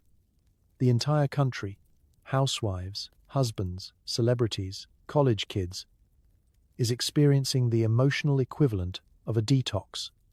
The Miltown years were about muting, smoothing, floating. But now feelings are back. They're showing up loud. The news is full of chaos. Civil rights protests, war footage, young people with long hair and longer grievances. Everyone's yelling, everyone's crying. You watch it all from your vinyl recliner, gripping your lukewarm coffee like it's a flotation device. You're not sure what's happening, but you know for a fact no one's taken their Miltown. You try to keep things together, but your trusty supply has dwindled. Maybe your doctor moved. Maybe your refill got denied. Maybe you just decided one morning to stop and see how you feel. Spoiler, not great. Suddenly, you're not calmly folding laundry. You're staring at a sock and wondering what it all means. You're not nodding politely at your husband's complaints. You're throwing a spoon in the sink with more force than necessary and thinking, When was the last time he asked me how I'm doing? Welcome to emotional whiplash. The numbness wears off, and the color floods back in. At first, it's disorienting. You cry during commercials. You get irrationally angry at your neighbor's wind chimes. You feel things you haven't felt in years. Hope, fear, irritation, hunger, that's not just for snacks but for meaning, and you're not alone. Suddenly, everyone seems confused. Book clubs fall silent. PTA meetings get tense. People start talking about finding themselves, going to retreats, or, brace yourself, therapy. Real, actual therapy. Not just chatting with a friend while drinking boxed wine and calling it a breakthrough. Therapists, once viewed with the same suspicion as circus hypnotists, become fashionable. Being in analysis is now a cocktail party conversation. People quote Freud. People have opinions about Freud. You don't know who Carl Jung is, but apparently he's important. And the shocking part? Talking actually helps. It doesn't make everything go away, but it gives your anxiety a proper seat at the table, instead of shoving it in a drawer with the expired tranquilizers. But just like the hangover, after a very long, very peaceful bender, there's regret too. You look back on those Miltown years with complicated nostalgia. You miss the quiet, the floaty days, the absence of rage. But you also remember the blankness, the way life felt like a dream you were only half in. Now, things are messier, louder, sharper, but real. You have bad days, but they're your bad days. You feel joy that's not diluted, sadness that teaches you things, anger that leads to boundaries, growth, therapy bills. You start to learn that calm doesn't mean silent. That peace isn't the absence of emotion. It's knowing how to have one without drowning in it. And maybe, just maybe, that cultural hangover was necessary. Because sometimes, before